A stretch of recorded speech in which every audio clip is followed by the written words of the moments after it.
তার প্রতি রেসপেক্ট আছে, তার প্রতি ভালোবাসা আছে, কারণ সে আমার সন্তানের মা।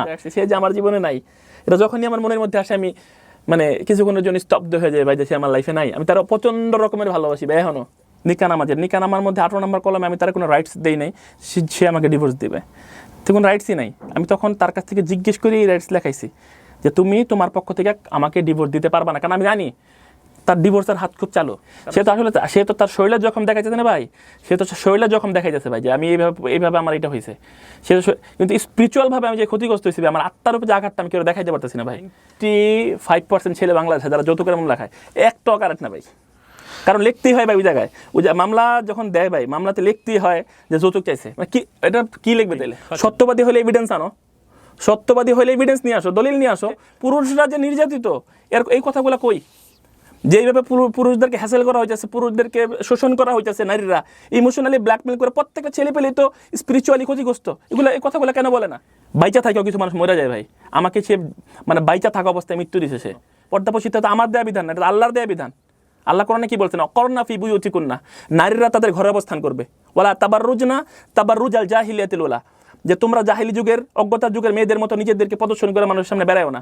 এটা আল্লাহর দেয়া বিধান। অকরনা ফি বুয়ুতিকুন্না, নারীরা ঘরে অবস্থান করবে। সে ঘরে থাক, তারপরে একান্ত প্রয়োজন হইলে সে তার ডক্টর কাছে যেতে হবে, তার একটা ফাস্টফুড খাইতে হবে, সে বের হবে, কিন্তু কন্টিনিউ সকাল দুপুর বিকাল সকাল দুপুর দিল্লি 3 বেলা বাইরে বাইরে ঘুরবে, এটা কেমনে হইলো? আর ফেসবুকে 5000-6000 ফ্রেন্ড মেনটেন করবে, এর মধ্যে 5000 ফ্রেন্ডে ছেলে ফ্রেন্ড থাকবে, এটা কি হইলো? যে আমি 600, 500, 600 অস্ত্র মামলার আসামি, আমার তো একটা ট্যাঙ্ক নিয়ে যাওয়া দরকার ছিল ভাই, একটা AK-47 নিয়ে যাওয়া দরকার ছিল ভাই। আমি চাকু নিয়ে ফল কাটার বা নেল কাটার চাকু কেন নিয়ে যাবো ভাই? মানে 1.5 বার গাঁজা খেলে মানুষ মানে যা হয়, এটা মাথার মধ্যে মানে পাগল হয়ে গেছে, বুঝছেন না ভাই? যা কইতাছে জাতি মানে এগুলোই খাইতেছে ভাই, ঠিক আছে? সে বলছে আমি ভূমিদস্যু। আল্লাহর কসম করে বলতেছি ভাই, এটা তো আমার দায়িত্ব না যেটা আমি দেখবো। কিছুদিন আগে যারা দুর্নীতি করছে, সবার কোন জায়গায় কি আছে, কটা রিসোর্টের মালিক, কটা জায়গার মালিক, কয় বিঘা জায়গা কিনছে, সবই কিন্তু কিছুদিন আগে ভূমি অফিস থেকে ছাড় দিতে পারে বেরিয়ে আসছে। আমার নামে যদি পুরো বাংলাদেশের ভিতরে 1 কাঠা জায়গা কেউ দেখাইতে পারে, 1 কাঠা জায়গা ভাই, ঠিক আছে, যা শাস্তি দিবেন তার শাস্তি মেনে নেবে। 1 কাঠা জায়গা, একটা ফ্ল্যাট, আমি একটা ফ্ল্যাটের মালিক না, 1 কাঠা জায়গার মালিক না। আসসালামু আলাইকুম প্রিয় দর্শক এবং শ্রোতা, আল্লাহ সর্ব অবস্থায় আমাদের সবার মঙ্গল করুন সেই দোয়া এবং শুভকামনা জানিয়ে শুরু করছি। লাইফের 31 নম্বর এপিসোডটি প্রচার করা হয়েছিল আমাদের, আমি যখন রেকর্ড করছি সেই সময় থেকে মাত্র 2 দিন আগে। এটা ছিল হচ্ছে প্রিয়া তাসনিম বা রয়া তাসনিম, যিনি আমাদের স্টুডিওতে এসেছিলেন তার গল্পটা বলার জন্য, তার লাইফের গল্পটা বলবার জন্য। তো সেই গল্পের প্রেক্ষাপটে আজকের উনি যাকে নিয়ে গল্পটা বলেছেন বা যেভাবে বলেছেন, সেটার পক্ষে বা বিপক্ষে হোয়াট এভার ইট ইজ, যে ব্যক্তিকে নিয়ে উনি বলেছেন, ওনার এক্স হাজব্যান্ড, তিনি আমার সামনে এই মুহূর্তে স্টুডিওতে আছেন। আমরা তার বক্তব্যে যাব। এখানে একটা বিষয় প্রথমে একটু পরিষ্কার করে নিই। এই যে বক্তব্য ওনারা দুজন দিচ্ছেন আমাদের এই প্ল্যাটফর্মে, আমরা স্পষ্টভাবে আমাদের ডিসক্লেমারে কিন্তু একটা কথা উল্লেখ রেখেছি, এই অনুষ্ঠানের কোনো অংশই সরজমিন ইনভেস্টিগেটেড নয়। অর্থাৎ কোনো ব্যক্তি এসে যখন তার নিজের জীবনের গল্প বলেন, সেটা 30 বছরের হতে পারে, 35 বছর, 40 বছরের, এগুলো টাইম মেশিনে চলে গিয়ে সেখানে ইনভেস্টিগেট করাও যায় না। বা ইনভেস্টিগেটিভ জার্নালিজমের জায়গাটা থেকেও যদি একজন মানুষ ইনভেস্টিগেট করতে চান, সেই ইনভেস্টিগেটিভ জার্নালিজম শো এগুলো না, এগুলো মানুষের জীবনের গল্প। আমরা এই গল্পগুলো এমনভাবে তুলে নিয়ে আসি বা প্রচার করি যাতে করে কোনো ব্যক্তি বা কেউ আঘাতপ্রাপ্ত না হন এবং প্রতিষ্ঠানগুলোও যাতে কোনোভাবেই প্রশ্নবিদ্ধ না হন। সাধারণত আমরা সেভাবেই করি। তারপরেও আমরা স্পষ্টভাবে উল্লেখ করে দিতে চাই, যদি কোনো ব্যক্তি বা কোনো প্রতিষ্ঠানের নাম এখানে আসে, কোনো ব্যক্তির গল্পের সাথে জড়িত, এবং সেই ব্যক্তি সেই প্রতিষ্ঠান যদি মনে করেন যে আমারও কিছু বলার আছে ওনার বক্তব্যের প্রেক্ষাপটে, সেজন্য অবশ্যই আমাদের এখানে তার বক্তব্য দেওয়ার সুযোগ আছে।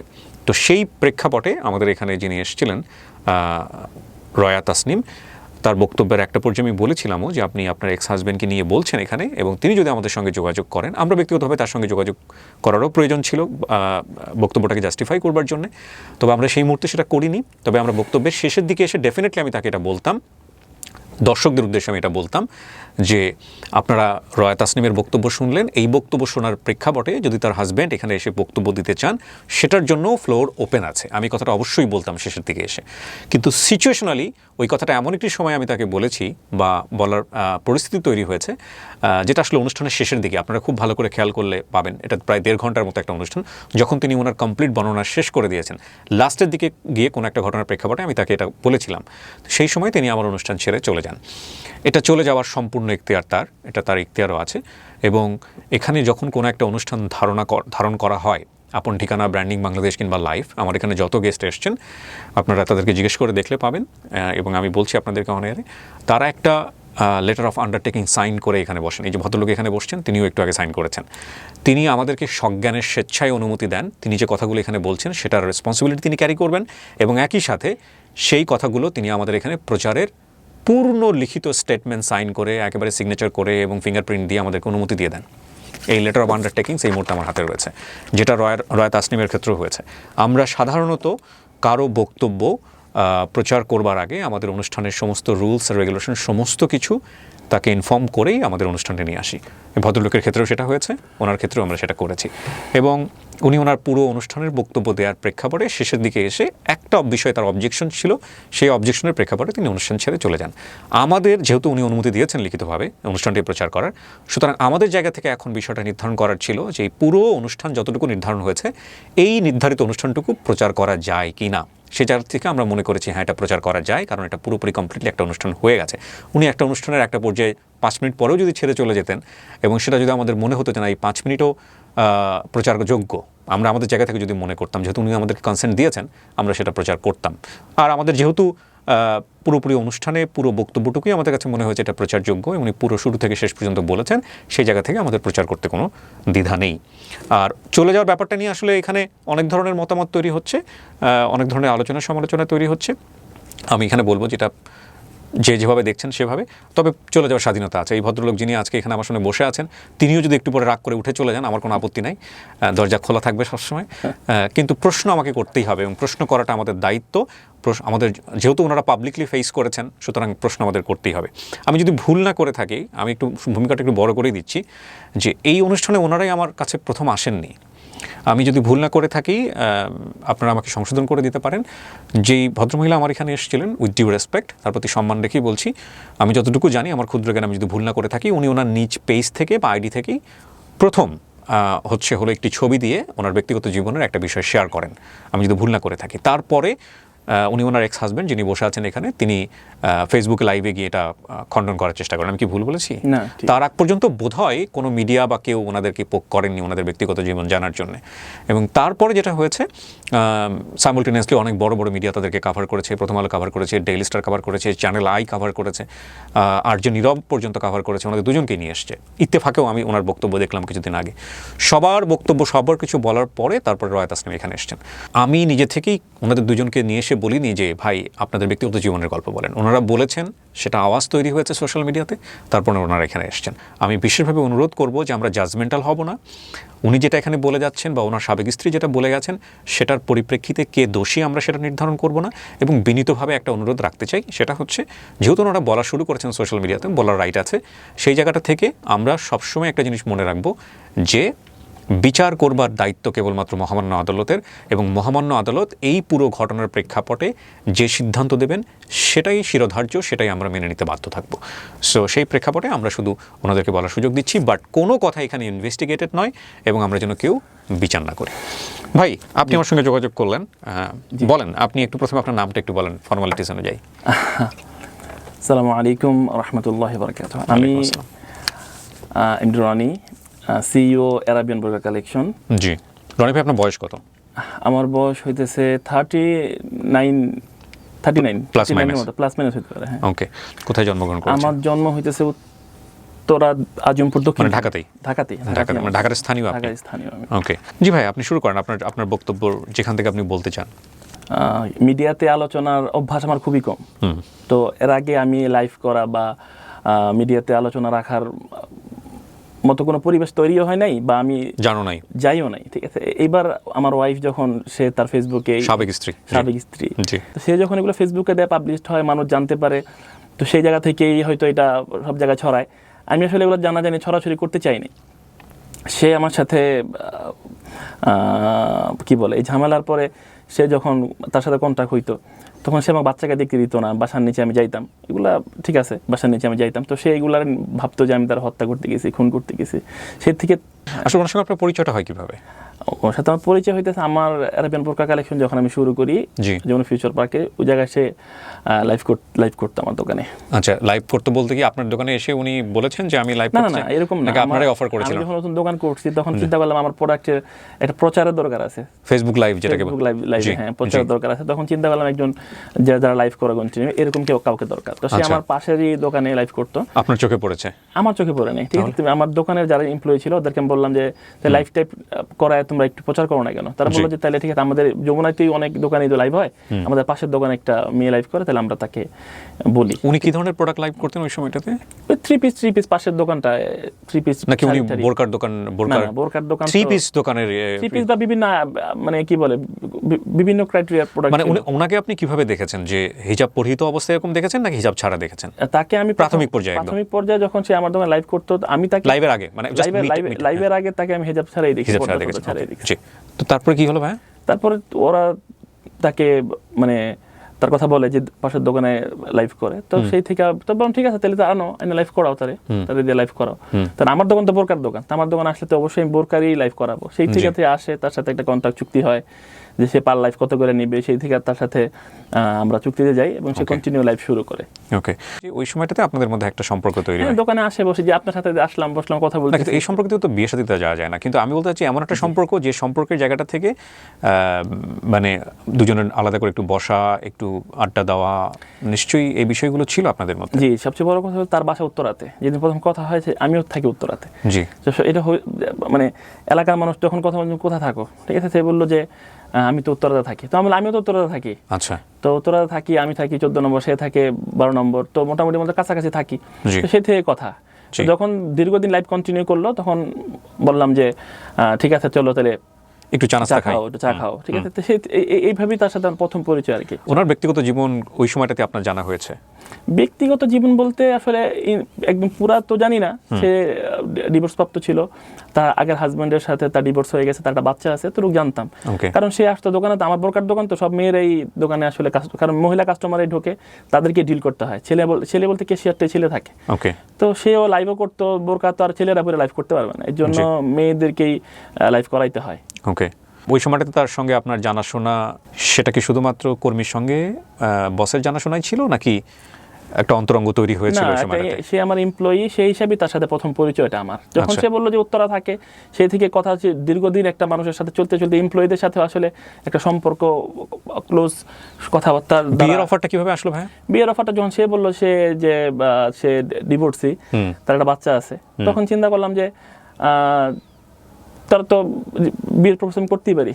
তো সেই থেকে আসলে চিন্তা করলাম যে আমি বিয়ের প্রপোজ করি তারে। এটা কেমন হয়ে গেল না বিষয়টা, মানে ডিভোর্সি একটা বাচ্চা আছে সে কারণে আমি তাকে বিয়ের প্রস্তাব করে দেব, যেখানে আপনার দুটো বউ অলরেডি ছিল।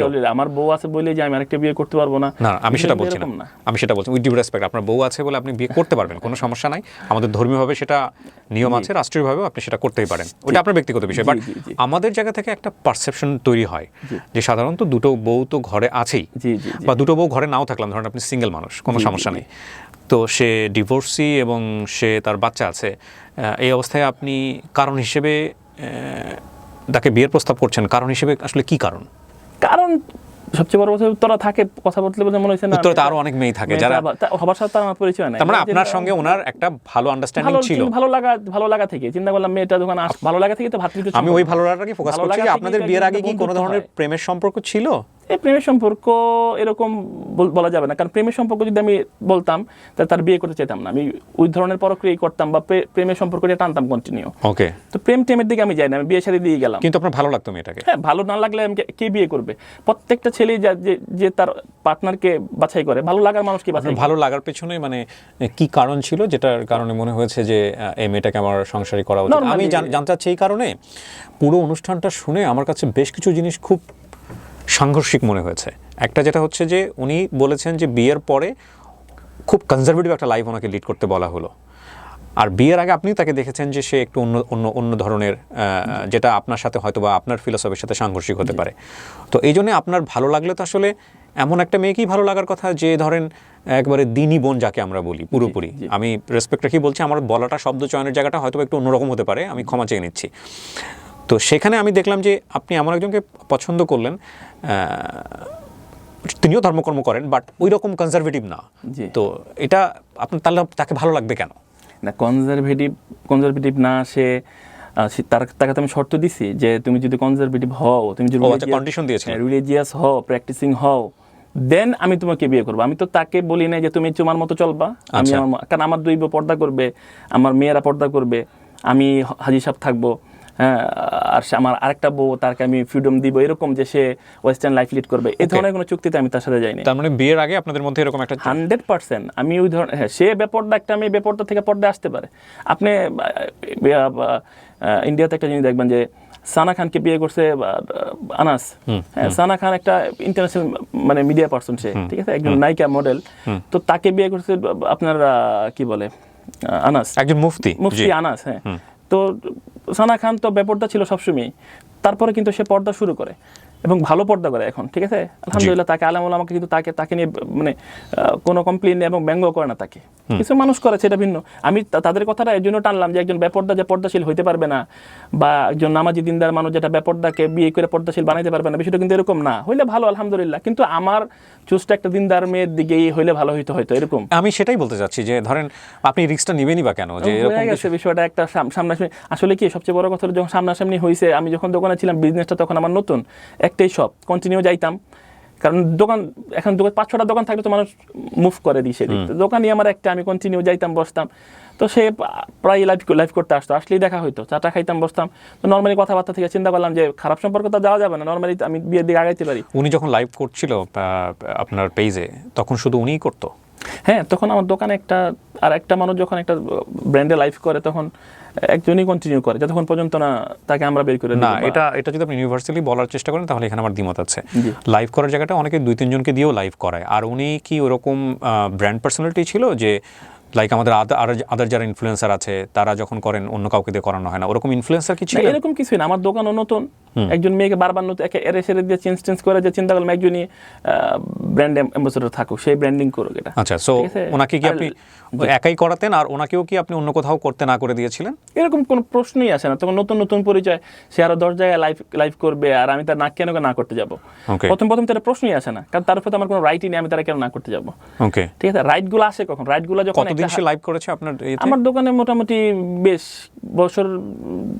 বছরখানিক প্রথম করলো, তারপরে যখন সে তার আগের হাজব্যান্ডের কাছে বিয়ে হয়ে চলে গেল, তখন সে লাইভ কিছুদিন 7-8 মাস 10 মাসের মতো বন্ধ রাখলো। তারপর আবার যখন সে তার হাজব্যান্ডকে ডিভোর্স দিল, সেকেন্ড টাইম যখন তার আগে হাজব্যান্ডকে ডিভোর্স দিল, তখন সে আমার সাথে আমার কন্ট্যাক্ট করলো যে আমি আসলে ভুল করছি, তাকে বিয়ে করে ভুল করছি, আমি আবার আমার মানে এই লাইফ টাইপ করবে সে আমার হাজব্যান্ড। তাহলে এখানে একটা ইনফরমেশন আমরা পাচ্ছি যে আপনার এখানে লাইভ করা অবস্থায় সে আরেকজনকে বিয়ে করে, আগের হাজব্যান্ডকে, যে হাজব্যান্ডকে ডিভোর্স দিছিল সে হাজব্যান্ডের কাছে চলে যায়। আচ্ছা, আপনি ওনার বিবাহ দুটো আমি যতটুকু জানি উনি যেটা বলেছেন, উনি এখানে এসে বলেছেন যে ওনার বিবাহ দুটো, একটা হচ্ছে আপনি, আরেকজন আগের হাজব্যান্ড। এখন উনি যে হাজব্যান্ডের কাছে ওই হাজব্যান্ডের কথাই আপনি বলছেন, মানে যে হাজব্যান্ডের বাচ্চা আছে, সো ওনাকে তিনি একবার ডিভোর্স দিয়ে আবার আরেকবার রিম্যারেজ করেছেন? ওকে, এটা আপনার এখানে লাইভ থাকা অবস্থায়? আমার এখান থেকে যাই, যখন সে গ্যাপ দিল, তখন সে গেছে আসলে তাকে বিয়ে করার জন্য গেছে, তাকে বিয়ে করে সংসারে সেটেল হয়, 7-8 মাস সে সংসার করে। তারপরে তার এক টাইমে তার মনে হয় যে তার হাজব্যান্ড তাকে যে কমিটমেন্ট দিয়ে নিছে, সে ভরণ পোষণ ঠিক মতো দিতেছেন, তাদের মধ্যে একটা কন্ট্রাডিকশন তৈরি হইলে, ঝামেলা তৈরি হইলে, তখন সে আবার চিন্তা করে যে না, আমি রোজি রোজগার করবো, আমি আবার লাইফ টাইপ করবো। তারপর চিন্তা বললাম যে ঠিক আছে, তুমি যদি লাইভ করতে চাও আমার দোকান, তো তুমি সবসময় লাইভ করতেই, এটা তো এরকম না তুমি অচেনা, তুমি লাইভ করো, কন্টিনিউ আসো। তখন উইন দ্য মিন টাইম কি আপনার যে গ্যাপটা ছিল, অন্য কোনো মেয়ে লাইভ করছে আপনার? হ্যাঁ, তখন টুকটাক হয়তো ওরা এনে করাইছে লাইভ। ওকে, ঠিক আছে, তাদের মধ্যে কেউ কি এই ধরনের কোনো কমপ্লেইন করেছে আপনার এগেইনস্ট? প্রশ্নই আসে না। ওকে, সো কি হলো? উনি আসার পরে কি হলো? ও আসার পরে লাইভ করতো কন্টিনিউ, তো আমি ও লাইভ করতো, এর মধ্যে ও বললো যে আগের হাজব্যান্ডের কমপ্লেনগুলো দিত, যে আমি ওকে বিশ্বাস করে গেছিলাম, ও আমাকে এটা দিবে সেটা দিবে, তো ও এগুলো কোনো কিছুর কমিটমেন্ট রাখতেছে না। ঠিক আছে, তো এগুলো সে বললাম যে কেন গেল? বললো যে আমার বাচ্চাটা আছে, বাচ্চার জন্য আমি তার কাছে গেছি। ভালো কথা, বাচ্চার জন্য হাজারো সংসার হইতেছে, বাচ্চার জন্য স্যাক্রিফাইস করে মানুষ করতেছে, তুমি গেছো ভালো, আলহামদুলিল্লাহ। কিন্তু আমি তো প্রথম থেকে যখন ডিভোর্সে ছিল, তখন কিন্তু আমি তার বিয়ের প্রস্তাব দিয়েছিলাম, তো তখন ফটকে আমার না বলে যখন সে চলে যায়, আমি কিন্তু কষ্ট পাই। ও আচ্ছা, খারাপ লাগে। বলতা যে আমার আগের হাজবেন্ডের কাছে যাবো, তাহলে তো আমি তো একটা মানুষকে যখন আমার বিয়ের প্রস্তাব দিব, সে আমাকে সরাসরি রিজেক্ট করতে পারে চাইলে, কিন্তু সেটা কিন্তু কিছুই বলে না, আমাকে একটা আশ্বাসের মধ্যে রেখে কিন্তু সে গেছে। তো হাজবেন্ডের সাথে আবার তার কনফ্লিক্ট হয়েছে, ঝগড়াঝাটি হয়েছে, সাংঘর্ষিক কিছু হয়েছে করে, দেন সে আবার আসছে লাইভ করবে, তো লাইভ ওই টাইমে চিন্তা করছে যে না আমি কাজ করি, আমি এই লাইভ টাইপের জগতে থাকবো। তো দেন সে মাঝখানে যখন আসলো আইসা তার হাজবেন্ডকে সে ডিভোর্স করলো, এর মাঝখানে তার সাথে আমার কথাবার্তা হইতো। তখন আপনার একটা ভালো লাগা ছিল তার প্রতি? একটা মানুষকে দেখ, আমার দোকানের সমস্ত এমপ্লয়ীদের প্রতি, যারা ছেলে মেয়ে যারাই আছে, সবার প্রতি একটা ভালো লাগা ভালোবাসা, সবার ভালো লাগা ভালোবাসা থাকে। কিন্তু ইন্ডিভিজুয়ালি সে যখন প্রথম আমার দোকানে আসে, তাকে যখন আমার বিয়ের প্রস্তাব আমি দিই, তার প্রতি তো একটা আলাদা ডিফারেন্টিটি তো তোমার ছিল। আপনার বিয়ের প্রস্তাব পাওয়ার পরে সে যখন তার এক্স হাজবেন্ডের, আপনার কথা অনুযায়ী এক্স হাজবেন্ডের কাছে গিয়ে আবার সংসার করা শুরু করলো, তারপরে যখন সে ওটা আবার ছেড়ে আপনার দোকানে আসতে চাচ্ছে, তখনও আপনি তাকে নিয়ে চিন্তা করছেন ডেফিনেটলি যে না, তাকে আমি বিয়ে শাদী করবো? না, তখন আসলে সে যখন আইসা আবার যখন তার প্রবলেমগুলো সে আমাকে মানে রিপ্লাই করলো, আবার সে আগের প্রবলেমগুলো, যে এই প্রবলেমগুলো হইতেছে, আমি তার ডিভোর্স দিয়ে দিব, ছেড়ে দিব, তখন এটা তোমাদের ব্যাপার, তোমরা যা করতেছো। না, আপনার কোনো হাত ছিল না ওখানে? ভাই ও একটা ম্যাচিউরড মেয়ে, ও একটা জ্ঞানী মেয়ে। আপনি তো তাকে আশ্বাস দিয়েছেন বা ইনফ্লুয়েন্স করেছেন, এরকম করেছেন কিনা? মানে আমি তাকে আশ্বাস দিব কেন? মানে তার হাতে যেহেতু অপশন আছে, তো মানুষের আশ্বাস যাবে কেন? যেহেতু আমার হাতে সচেতন সে, তার আগে যে আমার কাছে এভিডেন্স গুলো আছে, তার যেই লোকের কথা আমি বলতেছি, এই লোকের আগেও কিন্তু তার বিয়ে হয়েছিল। আপনি কনফার্ম? 100% আমার এভিডেন্স আছে, এই লোকের আগেও তার বিয়ে হয়েছিল। আমি তো এখানে এভিডেন্স ছাড়া কথা বললে আপনারা তো মানুষ কি বলবো আমার তাহলে? প্রথম দিন তো লাইভে এসে জাস্ট আমি আমার বিষয়গুলো সে যেইভাবে বলতেছিল, তখন তো লাইভে এসে আমার কথাগুলো বলতে হয়েছে, যেন মানুষ অন্তত বুঝে দেয় না এখানে কিছু আছে, কথা আছে। তো এর জন্য সে, আচ্ছা, এই যে আগেও আরো বিয়ে ছিল, এটা আপনি জানছেন কি ওনাকে বিয়ের পরে না বিয়ের আগে? বিয়ের পরে। ও আমার সাথে এগুলো সম্পূর্ণই গোপন করে গেছে, গোপন করে স্কিপ করে গেছে। উনিও তো বলেছে যে আপনার বিয়ের ব্যাপারে যে উনি একটা বলেছেন, উনি পরবর্তীতে জেনেছে আপনি আরো একটা ছেলে। আমি প্রায় 17-18 বছর বয়সে আমি বিয়ে করছি, ঠিক আছে? আমার বাচ্চা কাচ্চা নিয়ে আমি দোকানে আসতাম, তারা উদ্বোধন করতো, আসতো, যমুনাতে থাকতো, দোনবো নিয়ে আমি যমুনাতে আসতাম, সেইগুলো সব দেখে শুনি। এগুলোর অ্যাভেলেবেল ভিডিও আমার কাছে আছে, ও যদি চায় এগুলো আমি পাবলিশ করতে পারি, আপনাদেরকে দিতে পারি। ও দেখেই বিয়ে করছে। এখন আসলে মিডিয়ার সামনে কথা বলতে গেলে, নিজেকে বাঁচাইতে গেলে তো 2-4টা কথা এদিক সেদিক করে সে বলবে। এখন আমি আসলে তার প্রতি রেসপেক্ট এখনো আমার আছে, তার প্রতি রেসপেক্ট আছে, তার প্রতি ভালোবাসা আছে, কারণ সে আমার সন্তানের মা। কিন্তু এই যে পাবলিক জানলো বিষয়টা, ঠিক আছে, এর দ্বারা সে কি পাইলো? সে পাবলিকলি আমাকে হ্যারাস করলো, আমার বিজনেসের উপর একটা এফেক্ট পড়লো। এগুলাতে কিছু আসা যায় না, আলহামদুলিল্লাহ, আল্লাহ বরকত দিলে সবই ঠিক হয়ে যাবে। কিন্তু এগুলার দ্বারা মানুষ হাসানো তো উচিত ছিল না তার। সে পারিবারিক বিষয়গুলো পারিবারিকভাবে বিশ্বাস করতে পারতো। আমি কিন্তু লাস্টে তার উপরে যেই কথাগুলো বললাম, যে অভিযোগগুলো দিলাম, যে পরক্রিয়ার ব্যাপারটা, তার যদি এতই ওই হাজবেন্ড ভালো লাগে বা ভালো লাগতো, সে কিন্তু ওর সাথে কন্টিনিউ করতে পারতো। আমি কিন্তু জোর করে তারা নিয়ে আসি নাই।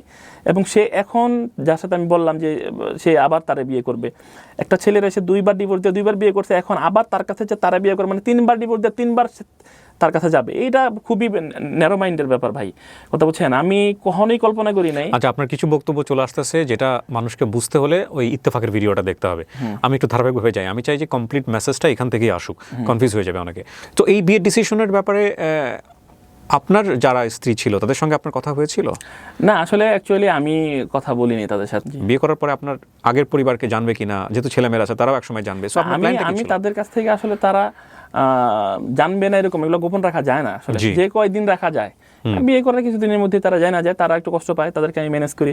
কিন্তু আমি তাদেরকে জানাই তার বিয়ে করিনি, যে বল আমি বিয়েতে যেতেছি, আমার সাজায় গোছায় দাও, বিষয়টা এরকম ছিল না।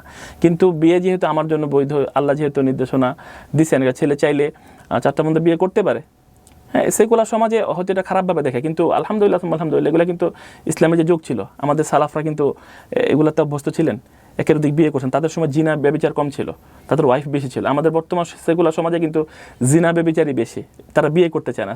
ফেসবুকে 2000-4000 ফ্রেন্ড মেনটেন করে তারা। আপনার কখনো মনে হয়নি যে আমি যে আরেকটা বিয়ে করব, আমার আগের ওয়াইফ যারা আছেন তারা যদি একটা কমপ্লেন করে, একটা আইনি ব্যবস্থা নেয়, সেটা আমার জন্য বিপজ্জনক হতে পারে? না, এরকম কিছু মনে হয় নাই, এবং তারা এই ধরনের কোনো স্টেপ নিবে না। কারণ আমি যদি বৈধ কিছু করি, কোরআন সুন্নাহ সম্মত কিছু করি, তারা আমার বিপক্ষে কখনো অ্যাকশনে যাবে না। এটা আপনার কনফিডেন্স ছিল? 100% আলহামদুলিল্লাহ, তারা প্র্যাকটিসিং, এবং এটা কষ্ট তারা পাইছে, এটা তো শিওর, বাট তারা কোনো অ্যাকশনে যাবে না আলহামদুলিল্লাহ। আচ্ছা, সো রোয়া তাসনিমও এই ব্যাপারটাই মেনে নিয়েছিলেন? ডেফিনেটলি মেনে নিয়েছিলেন, কারণ আপনি তো তাদেরকে গোপন করেছেন, এটা আপনি তাকে বলেছেন, এবং রোয়া তাসনিম এখানেও বলেছে এই কথাটা, যে হ্যাঁ, এটা গোপন ছিল এবং উনি কোনোভাবে ওটা ম্যানেজ করবেন সেটা উনি এই জায়গাটাও বলেছিলেন। সো বিষয়টা আপনারা করলেন, করার পরে প্রাথমিকভাবে আপনাদের সংসার কেমন ছিল? আপনি নিশ্চয়ই পুরো ভিডিওটা দেখেছেন ওনার। জি জি, সো আপনি ধারাবাহিকভাবেই যেতে থাকেন। হ্যাঁ, প্রাথমিকভাবে তো সংসার, আমি তো তার বাসায় প্রথম তো তাকে বলি যে কন্ডিশন তাকে আমি দিয়ে বিয়ে করি, যে আমি যদি বিয়ে করি আমার তো এখন 2টা সংসার আছে, তো তুমি তোমার বাসায় উঠে যাও, আমি যা খরচ লাগে তোমাদের বাসায় দিও, বাজার সদায় যা লাগে দিব, আমি তোমাদের বাসায় মাঝে মাঝে আসবো, ঠিক আছে? একটা টাইম পরে 2টা বছর সময় দাও, আমি একটা বিজনেসটা আরো কন্টিনিউ করি, বিজনেসটা বড় করি, দেন আমি তোমাকে একটা আলাদা বাসা টাসা নিয়ে দিব না। তো সে তাদের বাসায় আসলে ওঠার কিছুদিন পরে তার মার সাথে তার একটা দ্বন্দ্ব হয়, ঝগড়া হয়, ভালোই ঝগড়া থাকে, এই মা মেয়ের ঝগড়া, এর মাঝখানে আমি পড়তে চাই না। আচ্ছা। তো সে একদিন রাগ করে কান্নাকাটি করে রাতে বলে যে আমি থাকবো না এই বাসায়, মহিলার সাথে আমি থাকবো না, আপনি আমাকে বাসা নিয়ে দেন। ও, ওনার আম্মার সাথে ঝগড়া ছিল? তার ঝগড়া লাগে, বাসা নিয়ে দেন, আপনি আমার বউ, আপনার বউ আমি, ঠিক আছে? তো আপনি হাজবেন্ড, আমি আর কার কাছে বলবো? তো আপনার কাছে আমি আমার সমস্যার কথা বললাম, যদি আমারকে বাসা না নিয়ে দেন আমার 2 চোখ যেদিকে আমি চলে যাবো। তো তার আবেগের কথা বললো, কান্নাকাটি করলো। প্রথম রাতটা বুঝা রাখছিলাম, সেকেন্ড রাতে সেম কান্নাকাটি করলো। পরে ভাবলাম যে টুডেন্ট টুমোরো তো তার একটা বাসা নিয়ে দিতে হয়, দেন আমি তার একটা বাসা বলে ঠিক আছে তাহলে বাসা নাও। পরও খুঁজা 12 নম্বর সেক্টরি কাছাকাছিতে একটা বাসা ভাড়া নিল 4 তলায়। তো এটাতেই প্রথম বললো যে ঠিক আছে অ্যাডভান্সে টাকা দেন, টাকা দিলাম, যে ফার্নিচার টাকা দেন, তো টাকা দিলাম, সেগুলো কিনে টিনে টুকটাক বাসা সাজাইছে, সব ছবি আছে, এগুলো সব ভিডিও টিডিও আমার কাছে আছে আলহামদুলিল্লাহ, যে আমার বাসা নিছি, ও নিতেছে, অ্যাডভান্সের ডিটি সবই আছে আলহামদুলিল্লাহ। তো তাকে আমি একটা সুন্দর সংসার দিছি। বাচ্চা নিয়ে আপনাদের মধ্যে আন্ডারস্ট্যান্ডিংটা কি ছিল? বাচ্চা মানে তার আগের ঘরের যে বাচ্চাটা? বাচ্চা তার আগের ঘরের বাচ্চা দেখেই তো আমি তার বিয়ে করছি, এবং সেই বাচ্চা তো এরকম না যে আমার বাচ্চা 7-8টা বাচ্চা এগুলো তার কাছে থাকবে, এরকম না বিষয়টা। তাকে বিয়ে করছি, তার বাচ্চা আমার কাছে থাকবে, এবং তার বাচ্চা আমাকে বাবা বলে ডাকতো। তার বাচ্চা বলো কেন, আমারই বাচ্চার মতো, আমারই বাচ্চা, তো বাবা বলে ডাকতো। তাকে আমি প্রচণ্ড আদর করতাম, কোনো একটা ধমকও দিইনি।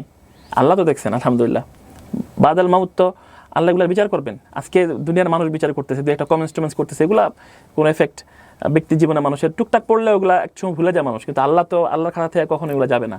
তার মেয়ের সাথে আমি কখনোই খারাপ বিহেভ করিনি, এবং তার বাচ্চাটার আমি ভালোবাসতাম, প্রচণ্ড ভালোবাসতাম, ভালো এখনও বাসি। বাচ্চা মানুষ, তার সাথে আমার কেন দ্বন্দ্ব হবে? সে আমার কাছে সর্বোচ্চ কী যাবে, একটা চিপস, একটা চকলেট, এই তো। তার সাথে আমার কোনো ব্যক্তিগত দ্বন্দ্ব নেই। আর আমি তার বাবার কাছে যাইতেও তারা কখনো না করিনি ভাই। তার বাবা রাইট আছে তার সন্তানকে দেখার, আমি সবসময় বলতাম যে তুমি তোমার বাচ্চাকে তার কাছে পাঠাও। তো সে যাবে, নিয়ে একসাথে ঘুরবে, এটা ভাই আমি টলারেট করি না। কেন? কারণ আমার ওয়াইফ ডিভোর্সের হাজব্যান্ডের সাথে ঘুরবে, এটা আমি মানতে পারিনি। আর সবচেয়ে বড় কথা হলো, দেখেন ভাই একটা এক্সাম্পল দিই, ধরেন আমি আমার যেই ওয়াইফরা আছে, সেই ওয়াইফের মধ্যে থেকে কাউকে আমি আগে ডিভোর্স দিয়ে দিয়েছিলাম, ধরেন কাউকে ডিভোর্স দিয়ে দিয়েছিলাম, হ্যাঁ, সেই ঘরে আমার 2টা বাচ্চা আছে, এখন ডিভোর্সে আমার ওয়াইফ। তো ধরেন 5-6 মাস, ওকে বিয়ে করার 5-6 মাস পরে, 1 বছর পরে তার সাথে আমি বাচ্চার জন্য দেখা করতে যাই, সে কি এটা কখনো মেনে নিত? যে আপনি তাকে ডিভোর্স দিয়ে দিয়েছেন, তার সাথে আপনি কেন দেখা করতে যান? এটা আপনি জানলেন কবে? জি, বিয়ের পরে যে উনি দেখা করতে যায় ওনার আগের হাজবেন্ডের সঙ্গে? এটা আমি মিডিয়াতে এই পর্যন্ত একবারও বলি নাই। বিয়ের একদম পরপরই একদিন তার বাচ্চা রাতে বেলায় অসুস্থ হয়ে যায়, বমি করে। তো সকালেই সে আমাকে বলে, রাতেই বলে যে বমি করে, জ্বর আসছে। তো আমি সকাল ডক্টর কাছে নিয়ে যাবো। আমি বললাম ঠিক আছে, তাহলে বললো যে বিকাশে টাকা পাঠিয়ে দিন। আমি 2,000 টাকা পাঠিয়ে দিয়েছি। তো সে রাতেই তার ওই লোককে মেসেজ সেন্ড করছে যে তার বাচ্চা অসুস্থ, সে মেডিকেলে নিয়ে যাবে। তো আমি বিষয়টা জানি না। সকালে যখন সে মেডিকেলে যায়, আমি তখন শুয়েছিলাম আমি। তো ওই জায়গায় নাকি ওই মেয়ের বাপ, যে তার আগের হাজব্যান্ড সহ, মানে তারা মেডিকেলে ডক্টর দেখায় বাচ্চাটাকে। তো সেদিন আমি চিন্তা করলাম যে বিষয়টা কি, যে আমিও টাকা দিলাম, ওই লোক আইসা তার হাতে টাকা দিয়ে গেল, ওই লোক নাকি এসে 3-4 হাজার টাকা দিয়ে গেছে। তো বিষয়টা হলো যে আমিও টাকা দিব, ওই লোকও আসবে আমার সাথেও, আমিও তার, উনি আসবে এটা আপনাকে জানায় নাই? না, জানায়নি। তা আমি বিষয়টা, আমার কথা এত ভালো সম্পর্ক, তা আমার কেন বিয়ে, মাঝখান থেকে আমি কেন বিয়ে করলাম? ওই তো সংসারই তো করতে পারে ওরা ছেলে, ওদের সাথে তো এটা ভালো আন্ডারস্ট্যান্ডিং। তখন পর্যন্ত ওই ভদ্রলোকের সঙ্গে আপনার কোনো কথা হয়নি? না, এই পর্যন্ত, তখন পর্যন্ত হয় নাই, নিশ্চয়ই পরে হয়েছে। পর্যন্ত হয়নি। আচ্ছা, হ্যাঁ, তারপরে কি হলো ঘটনাটা শুনি। তারপর তারপর আপনি আপনার ওয়াইফকে বললেন যে এটা করো না? এটা আমি তাকে আমি তখন সতর্ক করলাম। খুব রাগ করছিলাম আমি ওইদিন, ঠিক আছে, আমার খুব খারাপ লাগতেছিল, মানে কথাবার্তা বন্ধ করে দিয়েছিলাম। তো আমি বললাম যে দেখি, তুমি তাকে মেসেজ দিচ্ছ 4 তলায় আসো, মেডিকেলে 4 তলায় আর কি। আমি বললাম কি, পরে বললো যে সরি, ভুল হয়ে গেছে, সরি, এরকম বুঝি নাই, আসলে তাকে মেসেজ দিতে হয়, মানে এটা আমি জাস্ট, সে আমাকে ম্যানেজ করছে। ফোন চেক করতেন আপনি? ডেফিনেটলি। তার চেক করবো কেন? ফোন তো আমার হাজব্যান্ড ওয়াইফের মধ্যে কিসের প্রাইভেসি? আমার ফোন র্যান্ডম ধরতো, আমি তার ফোন র্যান্ডম ধরবো। ওকে, না, এটা আপনি বলেছেন, প্রাইভেসি কিসের? চেক করবেন কি? চেক করার কি হলো? তার ফোন আমি চেক করবো কেন? ওকে, সো আপনি বুঝলেন যে উনি টেক্সট করেছে 4 তলায় আসো। উনিও তো আমার কাছে এই জিনিসটা, উনিও ব্যাপারটাকে খুব সিরিয়াসলি মনে করে নাই, নইলে তো টেক্সটটা থাকার কথা না ফোনে। এরকম শুনেন, যারা আসলে ও যা মনে করছে তা মনে করছে, কিন্তু এটা আমি মানতে পারি না।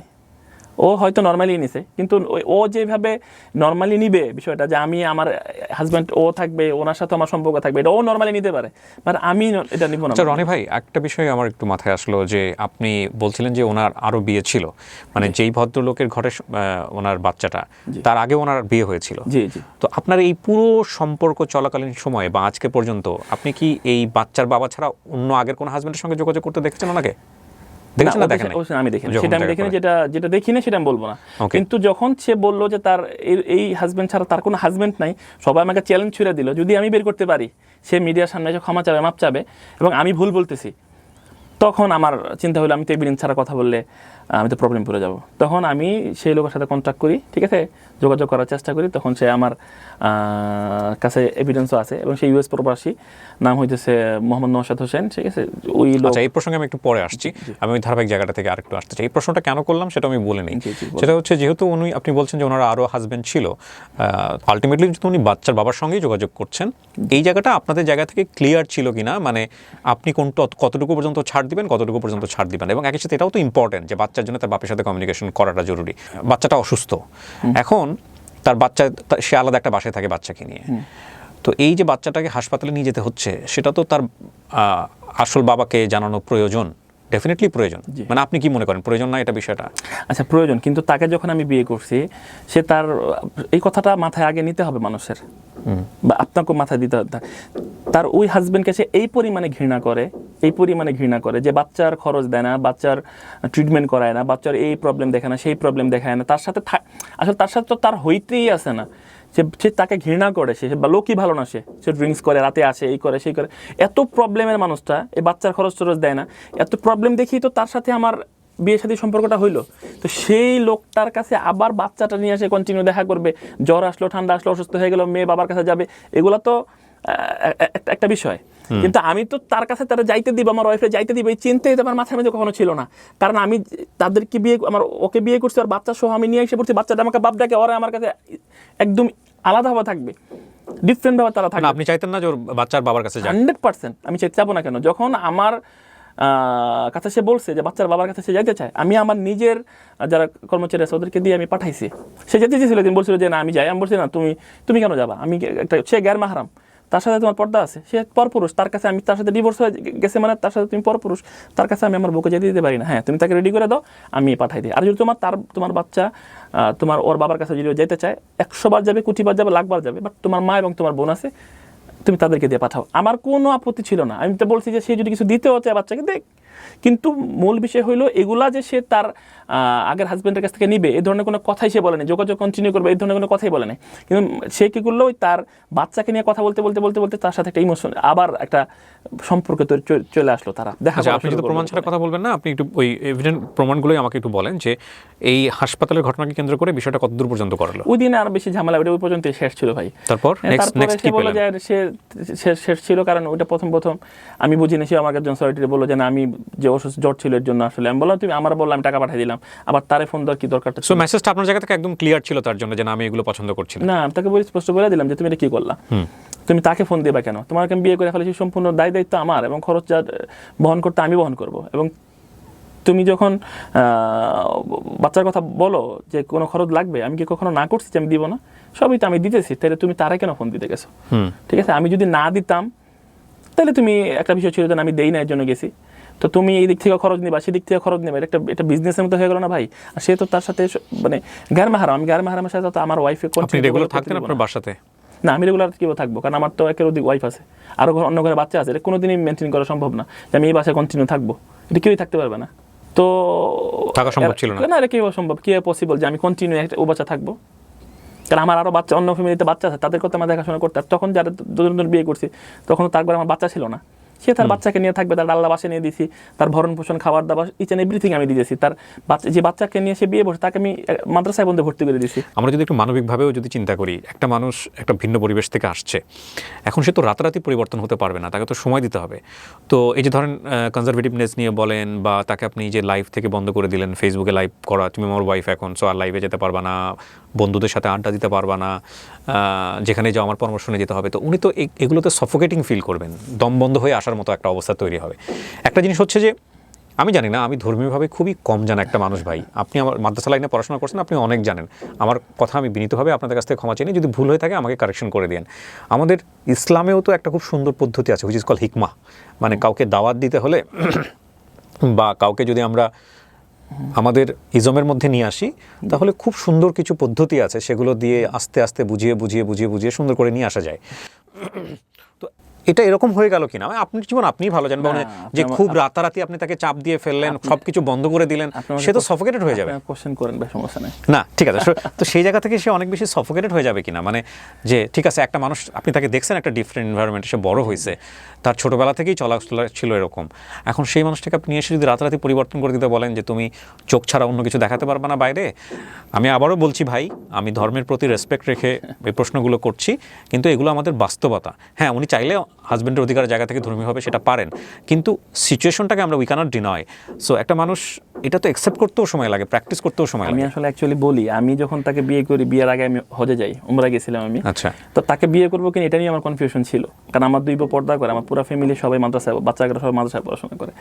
তা আমি জানি যে তাকে যদি আমি বিয়ে করি, সে যদি প্রপারলি পর্দা না করে, মানুষ আঙ্গুল উঠাবে আমার দিকে, কারণ টুকটাক মানুষের সাথে চলতে হয়, তার যাদের সাথে চলি টুকটাক আলেমুল আমাদের সাথে চলি, ভালো মানুষের সাথে চলার চেষ্টা করি। হ্যাঁ, আমার মধ্যেও অনেক ভুল ত্রুটি আছে, আমি যে গুনার সাথে বা আমার যে কোনো ভুল না এরকম না, গুনার নিষ্পাপ মানুষ নাই পৃথিবীতে। নবী সাল্লাল্লাহু বলছেন যে কুল্লু বানি আদম খাত্তাউন, প্রত্যেক বনি আদমই ভুল করে, প্রত্যেক বনি আদম ভুল করে, আদম সন্তান ভুল করবে। আমাদের আদি পিতা আদম আলাইহিস সালাম ছিলেন, উনি ভুল করছেন, আল্লাহর নির্দেশকে ভুলে গেছিলেন। তো মূল বিষয়, আমি তারই তো সন্তান, ভুল আমার হইতেই পারে। তো আমি যখন মদিনাতে যাই, হজ শেষ করে যখন মদিনাতে যাই, তখন তার সাথে আমার কথায় ফোন দেয় আমারে। তো তার সাথে বিয়ের কমিটমেন্ট ছিল তখন, যে আমি হজ থেকে আইসা সিদ্ধান্ত নিব। তো ওই জায়গা থেকে আমি তার, আমার খারাপ লাগতে থাকে বিষয়টা, যে ও তো পর্দা করে না, আমি তার আসলে কি পরিচয় দেবো সমাজে, কারণ আমার কাছে দাঁড় করাইতে হবে। আমার আরও আদার্স ফ্যামিলির মানুষ আছে, তারা তো বলবে যে তোর সব একরকম, সব মানুষ একরকম, সবাই তো একভাবে বলস, আর তারে তুই এইভাবে ছেড়ে রাখছিস কি। আর আমি নিজেও তো দায়ী হবো, আল্লাহর কাছে তো আমারও জবাব দিয়ে আছে। একটা মানুষ তো তার ওয়াইফকে, তার মেয়েকে, তার বোনকে যদি পর্দার কথা না বলে, সে তো দায়ী হবে, আমার তো পরকালে জবাব দিতে আছে। দুনিয়াতে হয়তো আমাকে দু একজন মানুষ বললে আমি স্কিপ করে গেলাম, বাট মৃত্যুর পরে তো আমি পারি না বিষয়টা, আল্লাহর সামনে পারবো না, কেউই পারবে না আল্লাহর সামনে যে কথা বলতে। তো ওই দিক থেকে আমি তার কোশ্চেন করি যে দেখো, আমার তোমার সাথে আমার যায় না, তোমার সাথে আসলে আমার যায় না। তো সে আসলে ওই দিক থেকে যখন তার হাজব্যান্ডকে ডিভোর্স করে দ্বিতীয়বার ডিভোর্স করে, তখন সে আসলে চিন্তা করে যে উনি ছাড়া আমার লাইফে আসলে বিকল্প, সে চিন্তাই করতে পারে না যে উনি আমাকে বিয়ে করতে চাইছে। আমি আসলে যেহেতু ওনাকে পছন্দ করি, বা উনি যেহেতু ভালো লাগা থেকে আমাকে কথাটা বলছে, তো দুজনের মধ্যে যেহেতু একটা ভালো লাগার সম্পর্ক আছে, তো খারাপ কি আমি তাকে বিয়ে করি। সেদিক থেকে বলছে যে আপনি যদি, আপনি হাজি মানুষ, আপনি হজ করতেছেন, আমি কি চাবো আপনি ছোট হন মানুষের কাছে। হ্যাঁ, যদি আপনার ওয়াইফ খুব জোর করেছেন কিনা, খুব প্রেসার দিয়েছেন কিনা, আমি একটু বলি। তখন সে বলে যে আমি পর্দা করব, আমি হেজাব কিনছি, ওলনা ঠোনলা মিলে কিনে নিয়ে আসি, আপনি হজ থেকে আসলে আমি সারপ্রাইজ দিতাম। তো দেন আমার ভালো লাগে যে আলহামদুলিল্লাহ একটা বেপর্দা মানুষ পর্দা আমার জন্য পর্দা করবে, আলহামদুলিল্লাহ। আমি তো, আমার বিয়ার্ড আছে আলহামদুলিল্লাহ, আমি সালাত 5 ওয়াক্ত সালাত আদায় করি আলহামদুলিল্লাহ, আলহামদুলিল্লাহ। ভুল ত্রুটি তো মানুষের আছে ভাই। তো সে যখন এগুলো বললাম, আমার ভালো লাগলো, আমি বললাম যে ঠিক আছে আলহামদুলিল্লাহ, তাহলে তো ঠিক আছে, মনের মধ্যে শান্তি লাগলো যে আমি এটা পর্দা যদি করে তাহলে প্রবলেম নেই। দেন আমি কিছু গোল্ড টোল কিনলাম, দিক থেকে কিছু চুরি, চেন, ব্রেসলেট কিনা, দেন আমি দেশে আসলাম। আসার পরে তো বিয়ে করলাম তারে। তো বিয়ে করার পর সেও কিন্তু আসলে এটা স্বীকার করছে, আপনার প্রোগ্রামে স্বীকার করছে যে আস্তে আস্তে আস্তে আস্তে সে আমার প্রতি চাপটা ক্রিয়েট করে। আচ্ছা, সে চাপ হিসাবে নিছে বইলা, সে চাপ হিসাবে নিছে এটারে, আমি আসলে চাপ গলা চিপ দিয়ে বলছি বিষয়টি এরকম না। আমি যখন হাজব্যান্ড হয়েছি, আমি কিছু ইসলামিক শরিয়ার কিছু রুলস ও রেগুলেশন তার উপরে ইমপ্লিমেন্ট করার চেষ্টা করবো, এটাই স্বাভাবিক। আপনি যখন বাবা হবেন, আপনি আপনার বাচ্চাকে একটা ফ্রেমের মধ্যে আনতে চাবেন। এগুলো আপনাদের বিয়ের আগে ডিসকাশন ছিল? না, এত লম্বা ডিসকাশন সে তার সাথে আমার হয় নাই, এত লম্বা ডিসকাশন হয় নাই। যখন সে আমার লাইফে আসলো, তখন তো হেজাব টেজাব দিয়ে তারা বিয়ের ছবিটা আপনি দেখবেন, যে সেই হেজাব পরেই কিন্তু আসলে মোটামুটি ঢাইকে কিন্তু সে আমাকে বিয়ে করছে। ওই অনুষ্ঠানে আমি শাড়ি টাড়ি পরাই তারা নিয়ে আসতে পারতাম না, কিন্তু কেন মানি নাই, কারণ তার উপর আমার এই কথা ছিল যে হেজাব ছাড়া কিন্তু বিয়েও করবো না আমি তোমারে। তখন সে বললো যে না, আমি এতটুকু করি। তখন বললাম ঠিক আছে, আপাতত এটা করো, এটা করতে থাকো। দেন আস্তে আস্তে, হ্যাঁ, আপনি যে বললেন যে চোখ ঢাকতে, চোখ ছাড়া কিছুই দেখাইতে পারবে না, এই ধরনের কোনো, হ্যাঁ, সে মুখ বলতে আমি কিন্তু কখনোই মুখ ঢাকবো না। আমি বলছি ঠিক আছে, তুমি আস্তে আস্তে পর্দাটা একটু ভালো লেভেলে, ধীরে ঢালা পোশাক পর ভালো লেভেলের পর্দা করো, মোটামুটি আলহামদুলিল্লাহ, যেন কেউ পর্দার ব্যাপারে আঙুল না উঠাইতে পারে। মুখ তুমি এখন আপাতত না থাকলেও চলবে। সে আমার সাথে সম্পর্কের পর, বিয়ের পর থেকে এই পর্যন্ত কোনোদিন সে মুখ ঢাকে নাই, বা মুখ ঢাকার জন্য, মুখ ঢাকা নিয়ে কিন্তু ভাই তার সাথে আমার ঝগড়া হয় নাই, আপনার কিন্তু একবারও সে এই ব্লেম করে নাই, কারো কাছে এই ব্লেম করে নাই। হ্যাঁ, তাকে আমি পর্দাপোষিতার ব্যাপারে সবসময় নির্দেশনা দিতাম, কারণ কোরআন কি বলছে? কোরআন বলছে কু আনফুসাকুম, তুমি তোমাকে বাঁচাও, আহলিকুম, তোমার পরিবারকে বাঁচাও। কু আনফুসাকুম আহলিকুম নারা, তুমি নিজেকে জাহান্নামের আগুন থেকে বাঁচাও, তোমার পরিবারকে জাহান্নামের আগুন থেকে বাঁচাও। তা আমি আমার পরিবারের প্রতি আমার কেয়ার থাকবে, এটাই তো স্বাভাবিক। তো এখন আমি যদি তারে মানে নির্দেশনা না দিই, পর্দার নির্দেশনা না দিই, তো আল্লাহ আমাকে পানিশমেন্ট দিবেন, আমাকে দায়ী ওসি হিসাবে গণ্য করবেন হাসরের ময়দানে। আমার ব্যাপারটা তো মানে সেই চাপ দেওয়াটা কত মানে এক্সট্রিম ছিল, মানে আমি এক্সট্রিম বলবো কিনা জানি না, মানে সেই চাপ দেওয়াটার লেভেল কতটুকু ছিল? লাইক তার জন্য কি আপনি কখনো তার গায়ে হাত তুলতেন? না, প্রশ্নই আসে না। আমি তার গায়ে আসলে আমরা দুজন সংসার করছি, আমরা একটা ছাদের নিচে ছিলাম, আমরা এক ঘরে ছিলাম। আমি তাকে মারছি কি মারি নাই, আমি তাকে টর্চার করছি কি করিনি, এটা একমাত্র আল্লাহ ছাড়া কেউই দেখেনি ভাই। এখন সে এসে বলবে আমাকে টর্চার করছে, আমি বলবো করি নাই, এটা আসলে একটা তর্ক বিতর্কের মতো হয়ে যায় বিষয়টা। আমি আসলে কখনো করিনি, তাকে টর্চার করি না, সেও নিজেও জানে, আল্লাহ জানে আমি তাকে কখনো টর্চার করি নাই। এই ব্যাপারে আমি কোনো এভিডেন্স দিতে পারবো না, যেহেতু কোনো সিসি ক্যামেরা ফুটেজ নাই, ঠিক আছে, যে আমি তাকে কোনো মারিনি, কিন্তু আমি তাকে মারি নাই ওখানে। পর্দার জন্য আসলে দিনের প্রচার তো জোর করা হয় না ভাই, ঠিক আছে, দিনের প্রচারটা বা দিন কেউ ইমপ্লিমেন্ট করলে জোর করা হয় না। এটা যে খুব যে কথাটা বলে হিকমা, উইজডমের সাথে যে মানুষকে বুঝাইতে, বিষয়টা কিন্তু আমি জানি। হ্যাঁ, যদিও দাওয়াতের এক্স্যাক্ট এবং প্রপার সিস্টেমটা হয়তো আমরা প্র্যাকটিস করি না, বা বলতে গেলে ওই কাজটা করতে গেলে আমাদের এক্স্যাক্টভাবে আসবে না। মুহাম্মদ সাল্লাল্লাহু আলাইহি ওয়াসাল্লাম কিন্তু খুবই সূক্ষ্মভাবে এই কাজগুলো করতেন, সাহাবা আজমান কিন্তু খুব সূক্ষ্মভাবে এই কাজগুলো করতেন, এবং খুব ভালো রেজাল্ট কিন্তু তাদের মধ্যে আসছে। আমরা তাদের ফলোয়ার হিসাবে, মুহাম্মদ সাল্লাল্লাহু আলাইহি ওয়াসাল্লাম যেহেতু আমাদের আইডল আইকন, মুহাম্মদ সাল্লাল্লাহু আলাইহি ওয়াসাল্লামের সাধারণ উম্মত হিসাবে আমি কিন্তু টুকটাক যে আমার ফ্যামিলি থেকে দাওয়াতের যে ব্যাপারটা, যে মানুষকে, আমার ফ্যামিলির মানুষকে নামাজি বানানো, তাদেরকে একটু পর্দাশীল বানানো, এতটুক আমি যদি করি, এর মধ্যে আমার টুকটাক ভুল থাকতে পারে, কিন্তু এটা আমি সবসময় বলে গেছি সবাইকে। কেউ বলতে পারে যে আপনার বলার স্টাইলটা একটু বেশি ভালো হয়নি, একটু কর্কশ হয়ে গেছে, তো এটা আমার প্রবলেম, এটা আমার প্রবলেম। কিন্তু দাওয়াতের জায়গা থেকে এটা ঠিক আছে। আমি অবশ্যই বলবো, আমার অসন্তানদেরকে, আমার স্ত্রীদেরকে শাসন করার অধিকার আমার অবশ্যই আছে, শাসন করার অধিকার আমার অবশ্যই আছে, এতটুকু রাইটস আমার আছে। তা আমি হাজব্যান্ড, কারণ কোরআন বলছে আর রিজালু কাওয়ামুনা আলান নিসা, আমি পুরুষদেরকে নারীদের উপর কর্তৃত্ব দিছি, কারণ আমি উপার্জন করি, আমি কষ্ট করি আমার পরিবারের জন্য, আমাকে ইসলাম রাইট দিছে। হ্যাঁ, মারার রাইট দেয়, তাকে মারবো, পিটাইবো, তার উপর কোনো কিছু চাপাই দিব, বিষয় এরকম না, কিন্তু তার উপর আমি কর্তৃত্ব করবো। ঘরের যারা আছে, হ্যাঁ, ঘরের যারা আছে তাদের উপর আমি কর্তৃত্ব করবো, কারণ আমি একজন দায়িত্বশীল। কুল্লুকুম রাইন ও কুল্লুকুম মাসউলুন আন রাইয়াতিহি, প্রত্যেকে দায়িত্বশীল, প্রত্যেকে তার দায়িত্ব সম্পর্কে কিন্তু আল্লাহ জিজ্ঞেস করবেন হাশরের ময়দানে। আমি যদি তাদের উপরে দায়িত্ব পালন না করি, আমি কিন্তু জিজ্ঞাসিত হব আল্লাহর কাছে। তো এতটুকু যদি না করি, আমার কবরে কেউ যাবে না ভাই, আমার কবরে কেউ যাবে না। সে আমাকে দেখেই বিয়ে করছে, আমার বিয়ার্ড দেখে বিয়ে করছে, সে আমি 5 ওয়াক্ত নামাজ পড়ে দেখেই বিয়ে করছে, এবং কোরআন সুন্নাহর একটা বেসিক আমার মধ্যে টুকটা যাই। আলহামদুলিল্লাহ, আমি খুবই সাধারণ একজন মানুষ, আমি স্টুডেন্ট থেকেও স্টুডেন্ট, তো যতটুকু পড়াশোনা টুকটাক করছি আলহামদুলিল্লাহ।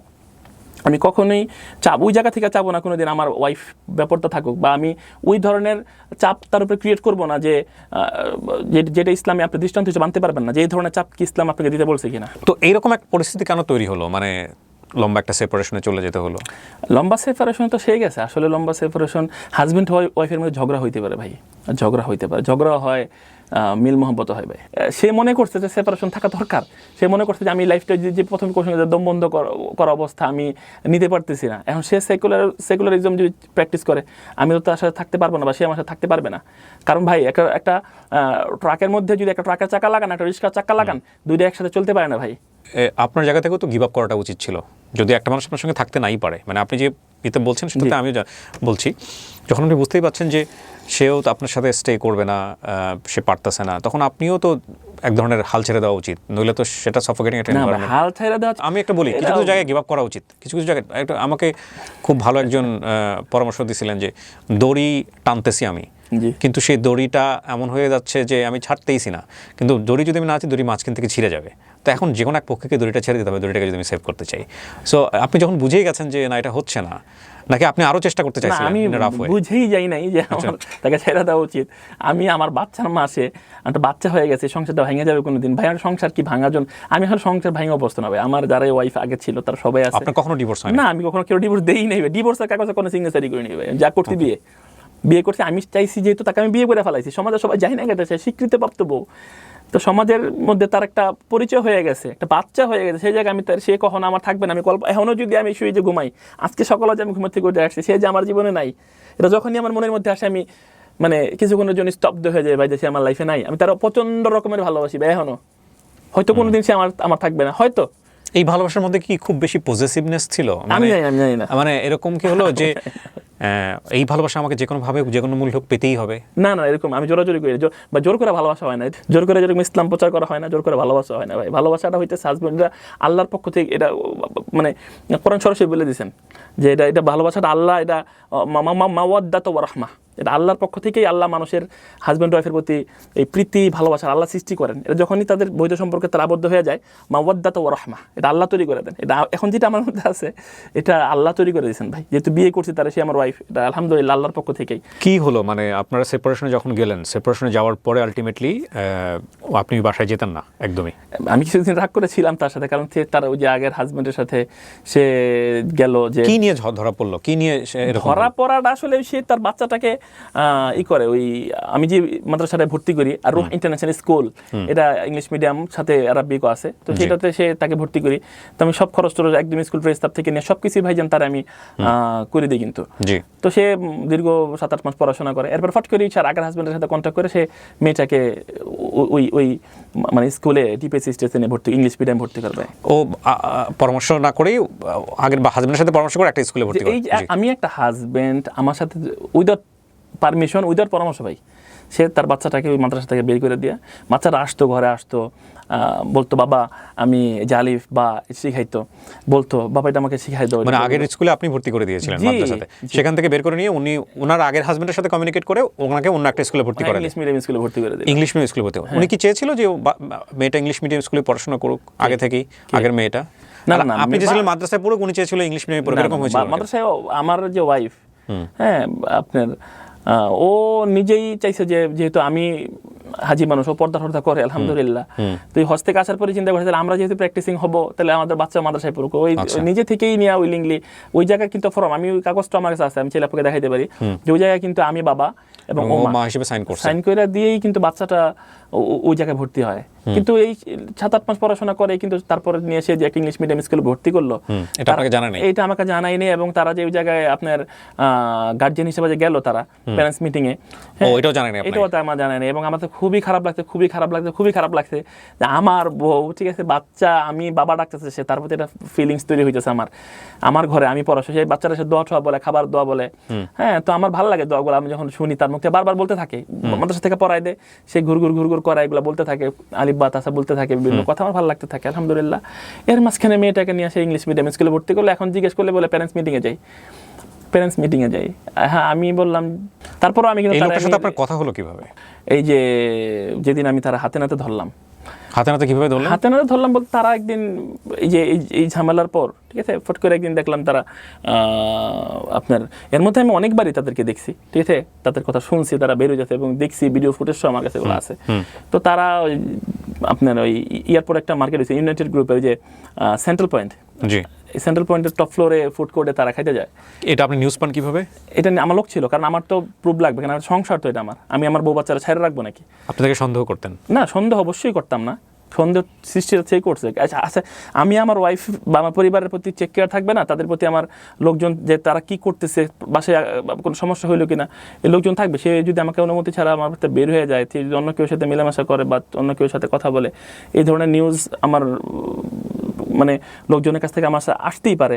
এবং তারা যেটা বললো এটা ভালো, আমি আমার পরিবারকে সেভ করবো না, আমার মেয়ে কার সাথে চলাফেরা করতেছে, আমার ওয়াইফ কার সাথে কথা বলতেছে, হ্যাঁ, এগুলা বাসার খবর টবর আমি ছেড়ে রাখবো। বিয়ে করলাম, তুমি যা খুশি তা করো, তার খুশি যে যা খুশি, একদম সেকুলার।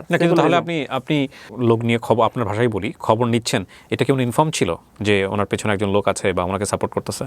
না হলে তো এটা এক ধরনের স্পাইং হয়ে যায়।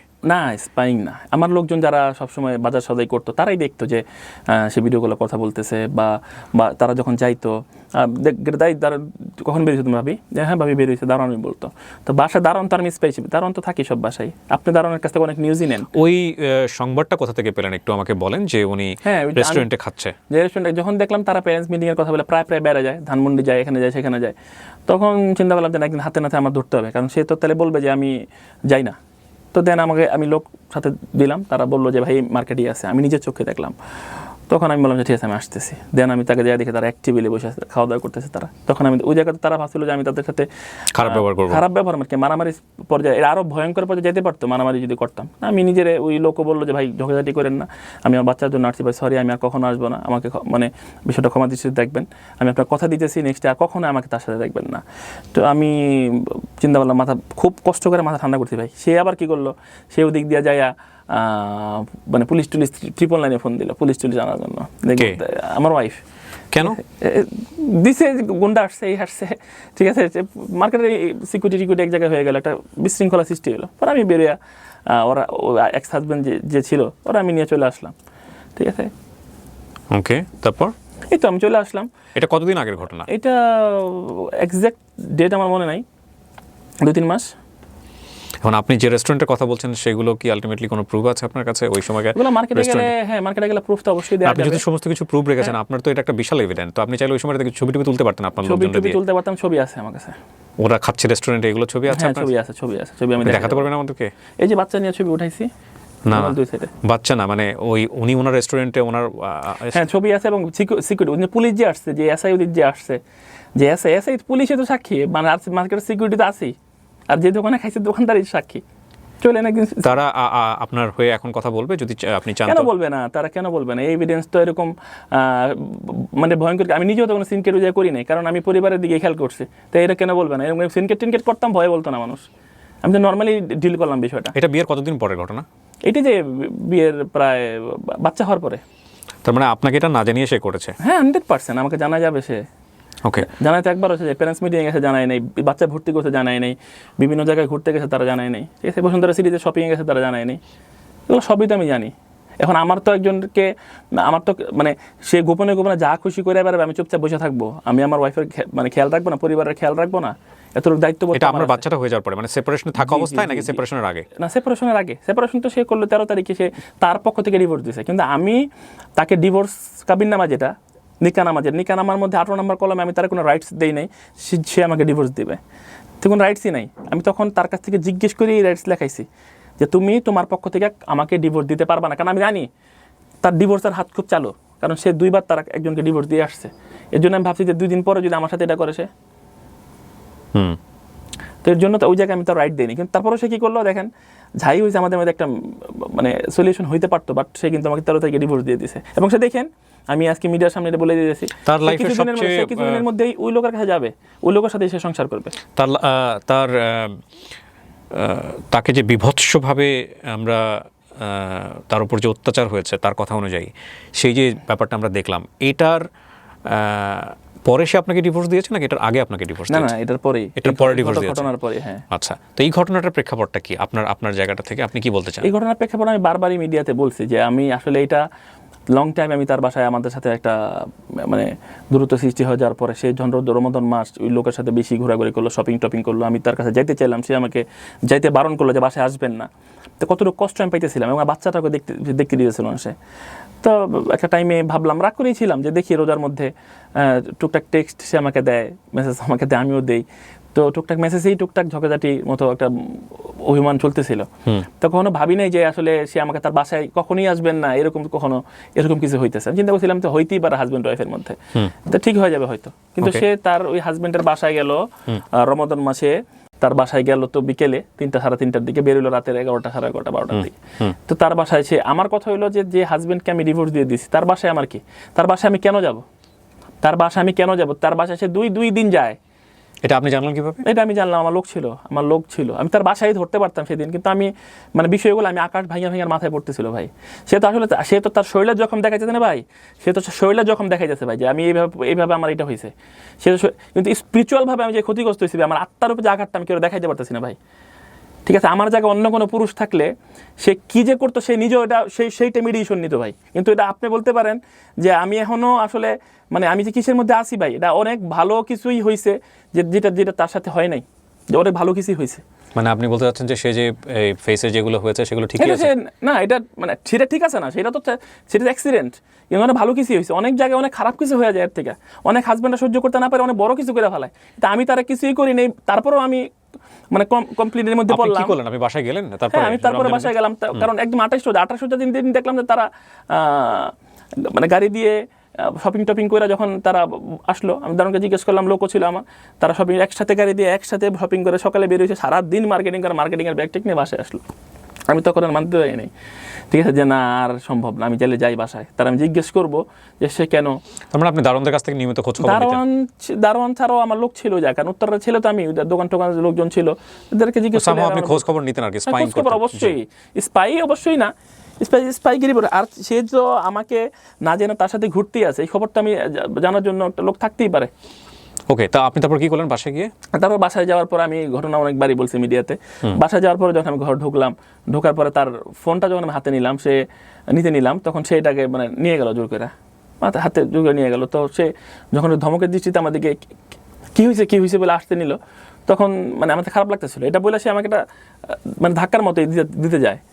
তো মানে জিনিসটা মানে এত খারাপ লাগতে থাকে যে কি হয়ে গেল 1-1.5 মাসের মধ্যে ওই লোকটার সাথে ঘুরা ফিরা, মানে মাথাটা এইভাবেই নষ্ট করছে তারা।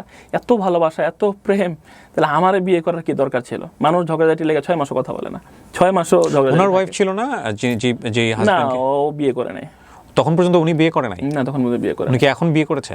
এখন বিয়ে করছে কিনা জানি না। এখন তো বিয়ে করলে ওরে করবে বা ওর সাথে সংসার করবে এরকম, নাহলে ওর সাথে ঘোরাফেরা করলো, বা এখন তো সে যেহেতু আমাকে ডিভোর্স দিয়ে দিছে। আপনি দেখেন, আমি যে কথাটা চেঞ্জ করলাম, যে দেখেন কিছুদিন পরে ওরা একসাথে ঘুরবে, একসাথে তার সংসার করবে তারা। না, সেটা আপনাকে ডিভোর্স দিয়ে সে বাংলাদেশের অনুযায়ী তাকে বিয়ে করতেই পারে, সেটা অন্য হিসাব। 100 বার করুক এটা, কিন্তু 100 বার না করুক, 100 বার করুক, কিন্তু সে আমার সাথে ছলনাটা কেন করলো, এই প্রতারণাটা কেন আমার সাথে ছলনা করলো? করেছে কি করেনি সেটা তো আলটিমেটলি আমরা জাস্টিফাই করতে পারবো না, সেটা আপনার বক্তব্য, আপনি বলতে পারছেন, সমস্যা নাই, আপনি বলেন। কিন্তু আপনার সাথে আমার একমত পোষণ করার কোনো রাইট নাই। আমি একমত পোষণ কারোর সাথে একমত পোষণ ভুল বলি, আপনি এটা সাংঘর্ষিকভাবে নিয়েন। আমি শুধু জানতে চাচ্ছি যে ওই দিন যাওয়ার পরে আপনি তার সাথে রাগারাগি করলেন, কিন্তু রাগারাগিটা এই পর্যায়ে কেন গেল যে তার চেহারা, তার শরীরে এই অবস্থায় চলে না, সেটা তো সে পয়রা যায় ব্যথা পাইছে, আমি তো বলছি বারবার। পরে যে কি ভাই এরকম হয়? পয়রা যায় আমার মরেও যেতে পারে ভাই, পয়রা যায় আরো বড় বড় অ্যাক্সিডেন্ট হয় ভাই। পয়রা যাওয়া মানে যে কিছুই হবে না, পয়রা যাওয়া মানে যে শুধু নরমাল ছিলা যাবে, এটা পয়রা যায় মানুষ মরেও যায় ভাই। পরে যাওয়াটা কি রকম ছিল বলেন তো? পয়রা যাওয়াটা আমি তাকে যখন আমার ধাক্কা মারতে আসে, হ্যাঁ, মোবাইলটা নিয়ে এই সিনকেটটা মানে তখন তাকে আমি একটা থাপ্পড় দিয়ে যাই। থাপ্পড়টা ভালো করে তার গায়ে লাগে না, ঠিক আছে, থাপ্পড়টা তখন সে সইরা যেতেই না, একটা বক্স খাট আমাদের ঘরে বক্সের নিচে গ্যাপটা যে থাকে, গ্যাপটার মধ্যে পা বাজা যায়। তো যখন পা বাজা যায় তখন সে ঘুইরা ওদিকে পরে, একটা টুলের মতো থাকে, এই টুলটা সে ধরে এইভাবে। ভারী মানুষ তো, ভারী ওয়েটই ভাই। তো স্লিপ করে যখন পরে আপনার টুলের পায়ের মধ্যে কাছের মতো থাকে, এগুলো ভাঙা সেকেন্ডের মধ্যে, মুহূর্তের মধ্যে স্যার ছেঁচা খায়। টাইলস তখন শক্ত জায়গা, বাড়ি খাওয়ার সাথে সাথে ফাইটা কাইটা যায় বিষয়টা। আমি তারা ধরতে যাই কিন্তু সাথে, কিন্তু সে সাথে বলে যে ডাকাত বলে চিল্লাতে থাকে, চিল্লে বারান্দার দিকে ছুটে যায়। তুমি চিন্তা করলাম যে ডাকাত বলে সে চিল্লে যাচ্ছে, মানুষজন যদি জড়ো হয়ে যায় এই জায়গার মধ্যে একটা অন্য কিছু হয়ে যাবে। পরে আমি বেরিয়ে চলে আসি এই জায়গা থেকে। আর ওই যে আলামিন ইউনুসের কথা যে সে বলছে, যে আলামিন গুন্ডা, ইউনুস গুন্ডা নিয়ে গিয়েছিল। জি, আমি আপনাকে মনে করাই দিয়েছি ভাই, এগুলো আপনি আমার কোশ্চেন করতেন। আলামিন গুন্ডা, ইউনুস গুন্ডা, এগুলো কর্মচারী ভাই, এগুলো কর্মচারী। ওদেরকে নিয়ে যেতেন আপনি বাসায়? না, ওগুলো তো কর্মচারী, কাজ করে, এগুলো বাজার সদায় দিয়ে যাইতো। এবং এগুলা কি, এই মেসেজ আমার কাছে আছে, সে কম্বল চাইছিল তাদের কাছে, কারণ আমি উইন্টারের পরে এই কম্বলগুলো আমি ড্রাই ওয়াশ করতে দিয়েছিলাম দোকানে। তো বারবার ফোন দিয়েছিল, ভাই কম্বল হয়ে গেছে, নিয়ে দেন। তো ওই দিন বললাম যে ঈদ এসে পড়ছে, তো কই নিয়ে আসতাম ঈদের আগে, আর ঈদের আগে ওরা দোকান বন্ধ করে দিবে, মানে ওদের বিলটা ওরা চেতেছিল বারবার। তো আমি বললাম তো নিয়ে আয়। তো ওরা কম্বল নিয়ে আসে, কম্বল তো বড় বড় জিনিস, এগুলো দুইজনই লাগবে, মানে একজনে দুইটা ধরতে পারবো। ওরা কম্বল নিয়ে ঢুকছে আমার সাথে। তো এইটারই বলছে, আমি আলামিন গুণটাকে নিয়ে গেছি, ইউনুস গুণটাকে নিয়ে গেছি। এগুলো আসলে মিডিয়ার সামনে পাবলিশ করতেছে যেন মানুষ আমাকে মানে খারাপভাবে মানে সে তো হ্যারাস করছে, মানুষ আমাকে হ্যারাস করে। আবার আমার বিজনেসে যে ক্ষতি করছে, সে লেগছে অ্যারাবিয়ান প্রো কালেকশন। আর অ্যারাবিয়ান প্রো কালেকশন তোর কি করছে? অ্যারাবিয়ান প্রো কালেকশন তো ভাই তুই নিজেও চাকরি করে খাইছস, ওই জায়গায় তো তোর নিজেরও দিবস ইনকাম হয়েছে ভাই। এটা তো সম্মান করা উচিত, তোর হাজব্যান্ডের প্রতিষ্ঠান, এই বাচ্চার, এটা দিয়ে তো বাচ্চার দুধও কিনছি আমি। তোর মেডিকেল বিল, তুই যে মেডিকেলে গেলি, ও মেডিকেলে তো আলহামদুলিল্লাহ 1.5 লাখ 2 লাখ টাকা বিল আসলো, তো আমি আলহামদুলিল্লাহ বিজনেস থেকেই দিছি। নাহলে তুই রিসেন্টে তোর হইলো, আলহামদুলিল্লাহ। তো বোঝা উচিত যে এই ব্যবসা প্রতিষ্ঠানটা, এটার সাথে আরও 400-500 মানুষ জড়িত, এটাকে কেন কুলুষিত করতে যাস? ব্যবসা প্রতিষ্ঠান তো তোর কোনো ক্ষতি করে না, যে ব্যক্তিকে দোষ দেওয়া, আমি যদি কোনো অন্যায় করে থাকি সেটা আমাকে ব্লেম করবে, সেটা সে ব্যবসার দিকে নিয়ে গেছে। চিন্তা করছে যে ব্যবসায়িকভাবে যারা ক্ষতিগ্রস্ত করতে পারি, তাহলে মানুষের আসলে ব্যবসা বাণিজ্য তো অনেক মায়ার থাকে, অনেক শ্রম দিয়ে মানুষ এটা দাঁড় করায়। তো সে চিন্তা করছে যে এটা থেকে যৌতুক চেয়েছিলেন 30 লাখ টাকার মতো। 30 লাখ বলতেছেন আপনি ভাই, 20 লাখ কিন্তু মামলার মধ্যে লেখা ভাই। 20 লাখ মানে মামলার মধ্যে 20 লাখ লেখা। আচ্ছা, যাই হোক, 20 থেকে 30 লাখ বলেছে, কাছাকাছি অ্যামাউন্ট। হ্যাঁ, বলেন কি হয়েছে বলেন তো। না, এটা নিয়ে আপনার বক্তব্য আছে নাকি? 95% ছেলে বাংলাদেশে যারা যৌতুকের মামলা খায় 1 টাকা কারেন্ট না ভাই। কারণ লিখতেই হয় ভাই ওই জায়গায়, ওই যে মামলা যখন দেয় ভাই, মামলাতে লিখতেই হয় যে যৌতুক চাইছে, মানে কি এটা কি লিখবে তাইলে? নারী নির্যাতন মামলা নিয়ে বলতে গেলে আসলে এটা একটা আলাদা সাইড আছে। সো এটা আপনার জায়গা থেকে মূল্যায়ন না করে আপনি বরং আপনার ক্ষেত্রে কি হয়েছে সেটা নিয়ে আমার বলেন। ক্ষেত্রে সে লিখছে, আমি মূল্যায়ন করতেছি না, কিন্তু মামলাটা তো আমি খাইছি ভাই, এখন আমার মূল্যায়ন করতে হবে এটা ভাই, কারণ আমি তো এই মামলার ভিতরে আপনি চেয়েছিলেন কি তার কাছ থেকে যৌতুক? না, প্রশ্নই আসে না আমি তার কাছে টাকা চাবো। সে কিন্তু প্রথম লাইভ এসে বলছে খুবই পাওয়ারফুল মানুষ, খুবই টাকা পয়সা বিত্তশীল মানুষ, তাই এত টাকা পয়সা বিত্তশীল মানুষ তোর মতো মানুষের কাছে কেন 20-30 লাখ টাকা চাবে? আপনার প্রপার্টির অ্যাসেট কি, প্রপার্টির যদি একটা অ্যাসেট ভ্যালু আমি দাঁড় করাই, যাই আপনার অ্যারাবিয়ান বোরকা হাউস, এখন এটা কত টাকা এক্সাক্ট সম্পত্তি? আমি এটা কত টাকা সম্পত্তি আমি এক্সাক্ট বলতে পারবো না। আনুমানিক আপনার এখানে কত কর্মচারী আছে? আমার এখানে কত 300-400 300-400 কর্মচারী শুধু এই বোরকায় সেল করে? আরো বেশি। এটা যদি আপনি জয়েন করতে যান, যে যেদিক থেকে প্রোডাক্ট আনি, যারা একটা কাজ করে, তাহলে আরো বেশি হতে পারে। তাহলে এটা অ্যাসেট ভ্যালু কত, মানে এক্সাক্ট 100 কোটি টাকার উপর হবে? না, আমি এক্সাক্ট বলতে পারবো না এটা। 300-400 কর্মচারী রেগুলার কাজ করে এখানে? এইগুলো যেহেতু ফ্যাক্টরি আছে ছোট। ওকে, আপনার স্যালারি দিতে হয় কত প্রতি মাসে আনুমানিক? স্যালারি কত দিতে হয়? 8-10 লাখ। 8-10 লাখ টাকা। স্ট্যাটাসটা জানতে চাচ্ছি এই কারণে যে 20-30 লাখ টাকা চাওয়াটা যৌক্তিক কিনা, এটার জন্য আলটিমেটলি। সেটাই আপনি জিজ্ঞেস করেন আমার ভাই, আমি আপনার কোশ্চেন অ্যান্সার করবো। আমি শুনেছি এরকম যে আপনার দুই ওয়াইফের কাছ থেকে আপনি কোটি টাকা নিয়ে এসে আপনি এই প্রপার্টি করেছেন, এবং যেটা উনি বলেছে যে আগের ওয়াইফে যেহেতু দিয়েছে তুমিও আমাদেরকে হেল্প করো। আমার ওয়াইফদের কাছ থেকে আসলে অ্যাকচুয়ালি আমি প্রত্যেকটা মিডিয়াতেও এটা বলছি যে ওয়াইফদের কাছ থেকে টাকা নেওয়াটা যৌক্তিকভাবে কোনো অন্যায় না, কিন্তু আমি চাই না। আমার ওয়াইফ যদি আমার হেল্প করতে চায় বিজনেসে, মোহাম্মদ সাল্লাল্লাহু আলাইহি ওয়াসাল্লামকে খাদিজা রাদিয়াল্লাহু আনহা হেল্প করছেন। আমি যদি প্রেশার ক্রিয়েট করে নিই বা চাপ দিই, সেটা হলো অন্যায়, বা যৌতুক চাই সেটা অন্যায়। কিন্তু আমি মানে আমার ওয়াইফদের কাছে কোনো টাকা চাই নেইও নেই। আমি আমার ওয়াইফদের কাছে কেন টাকা নিয়ে বিজনেস করব? আমি যদি একটা লজিক শুধু আপনার মাথায় ঢুকাই দিই ভাই, আমার এই বিজনেস হচ্ছে 4 ইয়ার্সের। আমার সাংসারিক বয়স প্রায় 2 যোগ আগেরটা 22-23 বছর 24 বছর। আমি 4 বছর বাদ দেন 20 বছর আমি কি আমার, তাহলে আমি এই ব্যবসা যদি দাঁড় করাইছি আমি আমার বউদের টাকা দিতে, 20 বছর আমি সংসার পালছি কীভাবে? আর আমার সেকেন্ড ওয়াইফের সংসারের বয়স প্রায় 10 বছর। তো এই 10 বছর আর 20 বছর আমি কীভাবে সংসার চালাইলাম ভাই? তাহলে আমার ওই টাইমে তাদের কাছ থেকে টাকা নেওয়ার প্রয়োজন হয় নাই। এখন আমি বিজনেস করার জন্য তাদের কাছ থেকে 2-4 বছরের চাপ দিয়ে এতগুলো টাকা নিচ্ছি। আগে কি করতেন আপনি? আমি আগে কাপড়ের বিজনেস করতাম। আচ্ছা, ফেব্রিক্সের অ্যাক্সেসরিজের বিজনেস করতাম। ওকে। সো ওই দিন আপনি যেটা বলতে চাচ্ছেন, টুলে উনি পড়ে গিয়ে ওনার এই অবস্থা হলো এবং আপনি ওখান থেকে চলে আসলেন। জি। আচ্ছা, চলে আসার পরে আপনার ওয়াইফ কোন হাসপাতালে ছিল বা ওনার ওয়াইফের কি অবস্থা, এগুলো আপনি কি জানেন? এগুলো আমি আসলে খবর নিই কেন, সাথে পুলিশ আসছে, আমি খবর নিয়েছিলাম, বললো পুলিশ আসছে ভাই, সেই নারী নির্যাতন একটা মামলা, ঈদের সময় ঝামেলা। তো আমার তার প্রতি তো দেখলাম যে ব্যবহার দেখলাম, চিন্তা করলাম যে সে সম্পূর্ণ ওই লোকে দিয়ে ঘুরে গেছে। এখন তার সাথে যেহেতু একটা সিনকেট এখানে হয়ে গেছে, এটা নিয়ে আমি এখন কিছু করতে গেলে আমি পুলিশের হাতে হ্যারেজ হবো ঈদের আগে। তো আমি তার সাথে আর এই ব্যাপারে কোনো যোগাযোগ করতে পারিনি। তখন যখন সে সুস্থ বাসায় আসে, দেন আমি সবাইকে নক দিই, যোগাযোগ করার চেষ্টা করি। হ্যাঁ, তখন তারা এটা নিয়ে মানে কখনো 20 লাখ, কখনো 30 লাখ, আমার টাকার দিকে একটা চলে আসে বিষয়টা। কি বলে আপনার সাথে ডিলটা করে? ডিলটা তার মামার সাথে আমার কথা হয়েছে। আচ্ছা, তার সাথে আমি বারবার যোগাযোগ করছি। এগুলো কোনো প্রুফ আছে আপনার কাছে? না, এগুলো ভাই ফোন টোনের ফ্যাকিং বা এইসব রেকর্ডিং বের করা তো খুবই টাফ ব্যাপার। এগুলো আপনি চাইলে ফোনে রেকর্ড করতে পারেন। এগুলো করি নাই ভাই, টুকটাক কিছু আছে আমার কাছে রেকর্ডিং, এই ব্যাপারগুলো করি নাই।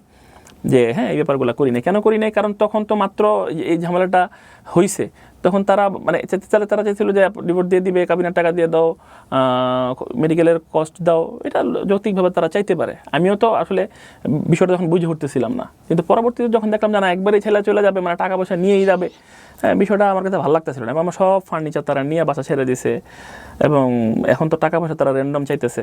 ঠিক আছে, এটা তো আসলে মানে আমি তো সংসার আসলে ছাড়ার জন্য করিনি ভাই। কিন্তু আপনার স্ত্রী এরকমভাবে আহত হলো, সেটা আপনাদের একটা ইনসিডেন্টের কারণেই, যদি আপনার কথা সত্যি হয়ে থাকে, যদি আমি বলছি, যদি হ্যাঁ, আপনার কি উচিত ছিল না একবারের জন্য হাসপাতালে তাকে দেখতে যাওয়া? না, হাসপাতালে তারা পুলিশের কাছে কমপ্লেন করছে, পুলিশ আসছে এই জায়গার মধ্যে। আমি হাসপাতালে গেলে তারা ভুল বুঝছে সরাসরি আমারে। আপনি না গেলেও আপনার পরিবার থেকে অন্য কাউকে পাঠানো তো উচিত ছিল, কারণ সে তো একটা মারাত্মক। না, হ্যাঁ, আমি পরিবারকে পাঠাবো না। কেন? কারণ এই বিয়েটা আমার বাবা এতে মোটামুটি এগ্রি ছিল না। ঠিক আছে, কারণ আমার বাবাকে আমি লুকায় রাখছি। যখন বিয়ে করছে, আমার বাবা একটু আমার সাথে হালকা রাগারাগি করছে। কেন করছে? ওনার বাবাও চায় নাই, আপনার বাবাও চায় না? বাবারা চায় না, 2-3টা বিয়ে করবে, চায় না। তো এই জন্য আমার ফ্যামিলিতে এরকম, আমার মাও মানে বয়স্ক মানুষ, আমি আসলে ওইরকম কেউ পাঠিয়ে রাখবো, ছেলেদেরকে পাঠাবো, দিলে বলবো নারী নির্যাতন মামলা দিয়ে ভিতরে ঢোকাই দেবে। ওই টাইমে ভয় আসলে কেউ যেতে চায় না বিষয়টা, এই জন্য মেডিকেল যাওয়া হয়নি। বিষয়টা সে পুরা ব্যথা পেয়েছে, কতটুকু ব্যথা পেয়েছে সেটা তো সে মিডিয়াকে বলতেছে আমি চাকু নিয়ে গেছিলাম। আর শোনেন, সবচেয়ে বড় কথা হলো আমি ক্লিয়ার করি ভাই, কালকে আইসা সে মিডিয়ার সামনে বলতে আমার নামে 500 মামলা আছে ভাই, এটা আমি ক্লিয়ার। হ্যাঁ, এটা এখানেই বলেছে সে। হ্যাঁ, 500 থেকে 600। আপনার নামে কি একটাও আছে অস্ত্র? আমি বলি 500 থেকে একটা আছে কিনা বলতে 2টা আছে, 5টা আছে বলতেছি ভাই। হ্যাঁ, 500 থেকে 600 অস্ত্র মামলা তবে ডোনাল্ড ট্রাম্পের নামে নেই, খালেদা জিয়া শেখ হাসিনার নামে নেই। সেটা হয়তো সে হুজুকে বলে ফেলেছে, কেন এবং হুজুকে সেজন্য আমি সে তাকে বলে? সতর্ক করেছিলাম। এই ধরনের শোগুলোতে সাধারণত যেখানে একটা কারো বিরুদ্ধে আমি অনেক বড় একটা অভিযোগ আনছি, সেখানে এই ধরনের কথা বললে অনেক সময় এটা দুর্বল হয়ে যায়, সে কারণে সতর্ক করা। তো ঠিক আছে, কিন্তু কথা হচ্ছে যে মামলা কি আছে আপনার নামে? অস্ত্র আমার মামলা নামে কি আছে? আমার বাবা বিএমপি করে, ঠিক আছে, আমার বাবা বিএমপি করে। তো আমার বাবাকে প্রচুর প্রায় 128টা মামলা দিয়েছে আওয়ামী লীগ সরকার থেকে, 128টা মামলা দিয়েছে তারা পলিটিক্যালি। 128টা আমার বাবা মানে বিএমপি করে দীর্ঘদিন, তারা বিএমপি করে, তাদেরকে রাজনৈতিক মামলা দিয়েছে সেগুলা, যত মামলা হয়েছে তাদের নাম আসছে। তো সেই জায়গায় তার ছেলে হিসেবে আমাকে প্রায় 11টা মামলা দিয়েছে, পলিটিক্যাল মামলা। তো মামলা আমরা এলাকার লোকাল ছেলে পেলে দেখা যায় টুকটাক ঝামেলা, একটা ক্রিকেট খেলা নিয়ে ঝগড়া হয়েছে, একটা ফুটবল খেলা নিয়ে মারামারি হয়েছে, দেখা যায় অনুষ্ঠানটা মামলা হয়েছে, মামলা আমরা আসামি হয়ে গেছি। এগুলা তো দেখেন মামলায় দু একটা মানে একদম কিছু না করে অনেকে মামলা আসামি হয়ে যায়, সেই ধরনের মামলা তো থাকতে। যেমন আমি নারী নির্যাতনের একটা মামলা খেলাম, ও একটা মামলা করছে আমার বিরুদ্ধে। এলাকা দেখা গেল বন্ধু বান্ধব আপনার নামে মামলা কতগুলো আছে? আমি এক্সাক্ট 11টা, আরো একটা করতে 12টা, এগুলা নিয়ে এরকম 11টা মামলা হচ্ছে পলিটিক্যাল মামলা। এগুলো আমার আব্বার সাথে আমাকে দেওয়া হয়েছে, মানে জড়িত ভরাই দেওয়া হয়। মানে এগুলো দেখেন প্রত্যেকটা মামলা কিন্তু শেষ হয়ে যাবে, কারণ এগুলো সত্যতা মানুষ জানে। আওয়ামী লীগ গভর্নমেন্ট চলে গেছে মানে এই মামলাগুলো যে মিথ্যাভাবে বিএনপি, আওয়ামী লীগের মানে ছাত্রলীগের সাবেক সভাপতি, সাধারণ সম্পাদক ছিলেন বোধহয় ঢাকা বিশ্ববিদ্যালয়ে, ওনার ছবিও উনি দিয়েছেন। মানে রাজনীতির সাথে সম্পৃক্ত ছিল আপনার, বা আপনি ওনাদের হয়ে কাজ করতেন, এরকম কথা বলছেন। এগুলো আসলে কি জানেন, এখন মানুষ যখন একটা কথা উঠে তখন এই কথার সাথে হাজারো কথা ভরাই দেয় ভাই। সবচেয়ে বড় কথা হলো গোলাম রব্বানী ছিল যমুনা ফিউচার পার্কের, যমুনা গ্রুপের ডিরেক্টর ছিল, সে যমুনাতে সে চাকরি করতো। তা আমি যমুনাতে আমার দোকান, তো বিভিন্ন দোকানের বিভিন্ন কাগজপত্র বিভিন্ন কিছুর জন্য দোকান টোকান চেঞ্জ বা এসিটিসি বিভিন্ন কোনো প্রবলেম হলে তারা দিয়ে আমি করাইতাম। সে আসতো, এইটা কি হয়েছিল, সে তদারকি করতো। অনেকে আছে, আরো অনেক এমপ্লয়ি পুরো যমুনা ফিউচার পার্কের, পুরো যমুনা গ্রুপেরই, মানে কোন একটা জবে ছিল আর জবে মানে কি ডিরেক্টরি কি একটা সাইডের ডিরেক্টর ছিল, জব সে চাকরি করতে ওই জায়গার মধ্যে। এরকম অনেকেই চাকরি করতে পারে। সো সেইভাবে আপনার ওখানে ছবি তোলা। আমি যমুনাতে দোকান, আমার সাথে পরিচয় থাকবে। এছাড়াও সে থাকতো উত্তরাতেই, রাজুকে পড়াশোনা করতো। সে তো এলাকায় খেলাধুলা করতো, ক্রিকেট খেলতো, সে থেকে তার পরিচয়। সে পলিটিক্স করবে কি পলিটিক্স করবে না সেটা তার ব্যাপার। সে পলিটিক্স করতো, সেদিক থেকে সে আওয়ামী লীগের পোস্ট পদবি পায়। তো এলাকার অনেক ছেলে, হাজার হাজার ছেলে, লক্ষ লক্ষ ছেলে তার সাথে ছবি আছে। এরকম অনেক ছেলে তার সাথে ছবি আছে যারা রাজনীতি বুঝেই না। আমি একটা বিজনেসম্যান, আমি যদি রাজনীতি করতাম, রাজনীতি কোনো একটা পোস্ট আমার থাকতো, সদস্য হলেও থাকতো। আওয়ামী লীগ বা বিএনপি থেকে কেউ যদি একটা সদস্য পোস্ট আমার দেখাইতে পারে, যা বিচার আমি মাথা বেঁধে নেব। আওয়ামী লীগের কোনো বা ছাত্রলীগের কোনো বা যুবলীগের কোনো পদ পদবি যদি আমার থাকতো, এটা তো প্যাডে থাকতো না, তাদের কি বলে, তাদের অফিসিয়াল প্যাডে থাকতো না। তো এই অফিসিয়াল প্যাডটা কই? হাতু বুরহানাকুম ইন কুনতুম সাদিকিন। সত্যবাদী হলে এভিডেন্স আনো, সত্যবাদী হলে এভিডেন্স নিয়ে আসো, দলিল নিয়ে আসো। ফাঁচুকি কথা তো মানুষ খায় না ভাই এখন। এগুলা মানে এক ভাষায় বলবো, আমাদের লোকাল ভাষায় গাঁজাখুরি কথাবার্তা, এগুলা মানুষ তো বুঝতেছে এখন কিন্তু মানুষ বুঝতেছে। মানুষ কিন্তু এখন সায়েন্স আর টেকনোলজির সময় মানুষ কিন্তু চিন্তা ভাবনা করে কথা বলে। আপনি জামিনটা নিলেন কিভাবে? আচ্ছা, আমি গোলাম রব্বানী ব্যাপারটা একটু ক্লিয়ার করে এক মিনিট। তো এদিক থেকে তার পরিচয়, তার কিছু ছবি টবি, তারা মার্কেটে যখন শপিং, গোলাম রব্বানী প্রায় সব দোকান থেকে শপিং করতো। তা আমার দোকানে শপিং গেছে একদিন, আমি একটা ছবি উঠাইছি, সব ছেলেপেলে উঠাইছি তার সাথে, সব এমপ্লয়িরা। সে যে একটা মামলা করে ফেললো এবং আপনি আগে ভাগে জেনে গেলেন, গিয়ে আপনি আগে হাইকোর্ট থেকে জামিন নিয়ে আসলেন, এটা কিভাবে হলো? জামিন হইলাম যে আমি মামলা করছে, আপনি জানলেন কিভাবে? কে আপনাকে সংবাদ? মামলা করলাম থানা থেকেই। আমি যেহেতু পুলিশ গেছিল, পরবর্তীতে আমি যোগাযোগ করলাম, বললো যে আপনার নামে তো কমপ্লেন হয়েছে, ঠিক আছে, এটা আপনি কীভাবে কী করবো, কোথায় আছেন? পরে বললাম ভাই আমি তো সেটার নাম জানি আমি কি খেয়াল নাই। তো ও বললো, তখন ওরা সামনে ছিল মেবি ওদিন, যেদিন এসে আমার ফোন দিল। তো আপনাকে থানায় যেতে বলছে? হ্যাঁ, বলো থানায় আসেন। হ্যাঁ, আমি তো বলছি যে থানায় আমার নামে মামলা হয়েছে, মানে ওয়ারেন্ট আছে, তো অবশ্যই আমার জামিন নিতে হবে। পর আমি কোর্টে যোগাযোগ করলাম, কথাবার্তা বললাম। আমি যখন দেখলো তারা কাগজপত্র জানা এটা লিগেল হবে, আমি তো বাংলাদেশের নাগরিক, জামিন পাওয়া আমার মানে আমি নাগরিকত্বের রাইট এটা আমার। কিন্তু উনি বলছেন যে নারী নির্যাতন মামলার আইনে নাকি জামিন হয় না। উনি কোন আইনে পড়াশোনা করছে, কোন ল ইউনিভার্সিটিতে উনি পড়াশোনা করছে যে নারী নির্যাতন মামলার জামিন হয় না? কোন ল ইউনিভার্সিটিতে পড়াশোনা করছে? সার্টিফিকেটগুলো আপনার কাছে দিয়ে যেতে বলেন ভাই। কোনো লতে নাই বাংলাদেশের একটা নাগরিককে সে জামিন পাবে না, বেল পাবে না। এগুলা হইতেছে মানুষের উপর, মানে মানুষকে দাবায় রাখে। কিছু কিছু পলিটিক্যাল সরকার ছিল যারা দাবায় রাখছে মানুষকে, জোর করে বেল দেনে, জামিন দেনে। কেন জামিন পাবো না আমি? সে আমার নামে মামলা করে দিলে আমি সারা জীবন জেলের ভাত খেলাম, এটা হইলো? এই জন্যই তো পুরুষরা নির্যাতিত। আমি তো পুরুষদের পক্ষে আওয়াজ উঠাইলাম, এবার নারীদের বিরুদ্ধে যাইতে হবে তো, কারণ তারা যেটাই বললো সেই না, তারা যেটাই বলবে সেইটাই বাংলাদেশের মানে মানুষ খায়া ফেলাবে। বিষয়টা এরকম, পুরুষরা যে নির্যাতিত এই কথাগুলো কই? যেইভাবে পুরুষদেরকে হ্যাসেল করা হইতেছে, পুরুষদেরকে শোষণ করা হইতেছে, নারীরা ইমোশনালি ব্ল্যাকমেল করে প্রত্যেকটা ছেলে পেলে তো স্পিরিচুয়ালি ক্ষতিগ্রস্ত। এই কথাগুলো কেন বলে না?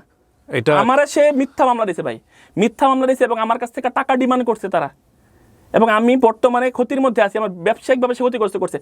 তার ভাগ্য ভালো, আমি মামলাটা রেডি করছি, কারণ এতদিন তো মিডিয়াতে কথা বলছি, আজকেও মিডিয়াতে কথা বলে যাবো। নেক্সটে আমি লিগেল অ্যাকশনে যাব, কারণ বাংলাদেশের আইনের প্রতি আমি শ্রদ্ধাশীল।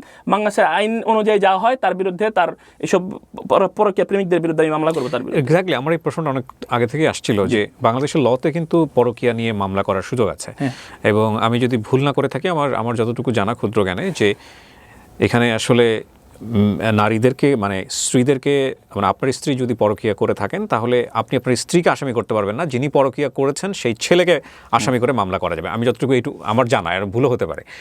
তো আপনি কেন প্রমাণ পাওয়ার পরে আপনি কেন স্টেপ নেননি? না, তখন আইনিভাবে এটা আমি ঘাটাঘাটি করতে চাইনি, কারণ পুলিশের কাছে গেলেই পুলিশ তদন্ত করবে, এই সেই পারিবারিক বিষয় চেয়েছিলাম না নিজেরাই। আমি কারণ ওর সাথে কিন্তু আমি কথা বলছি অনেকবার মিউচুয়াল করার জন্য, অনেকবার তারা আমি সতর্ক করছি, অনেকবার তাকে আমি বলছি, দেখো আমি শুধু তোমাকে বিয়ে করছি, আমি চাবো না আমার স্ত্রীর ছায়াটা আর একটা ছেলে পারাক, এরকম কোনোদিন চাবো না। এতটুক ব্যক্তিত্ব, এতটুক কি বলে গায়রত আমার আছে।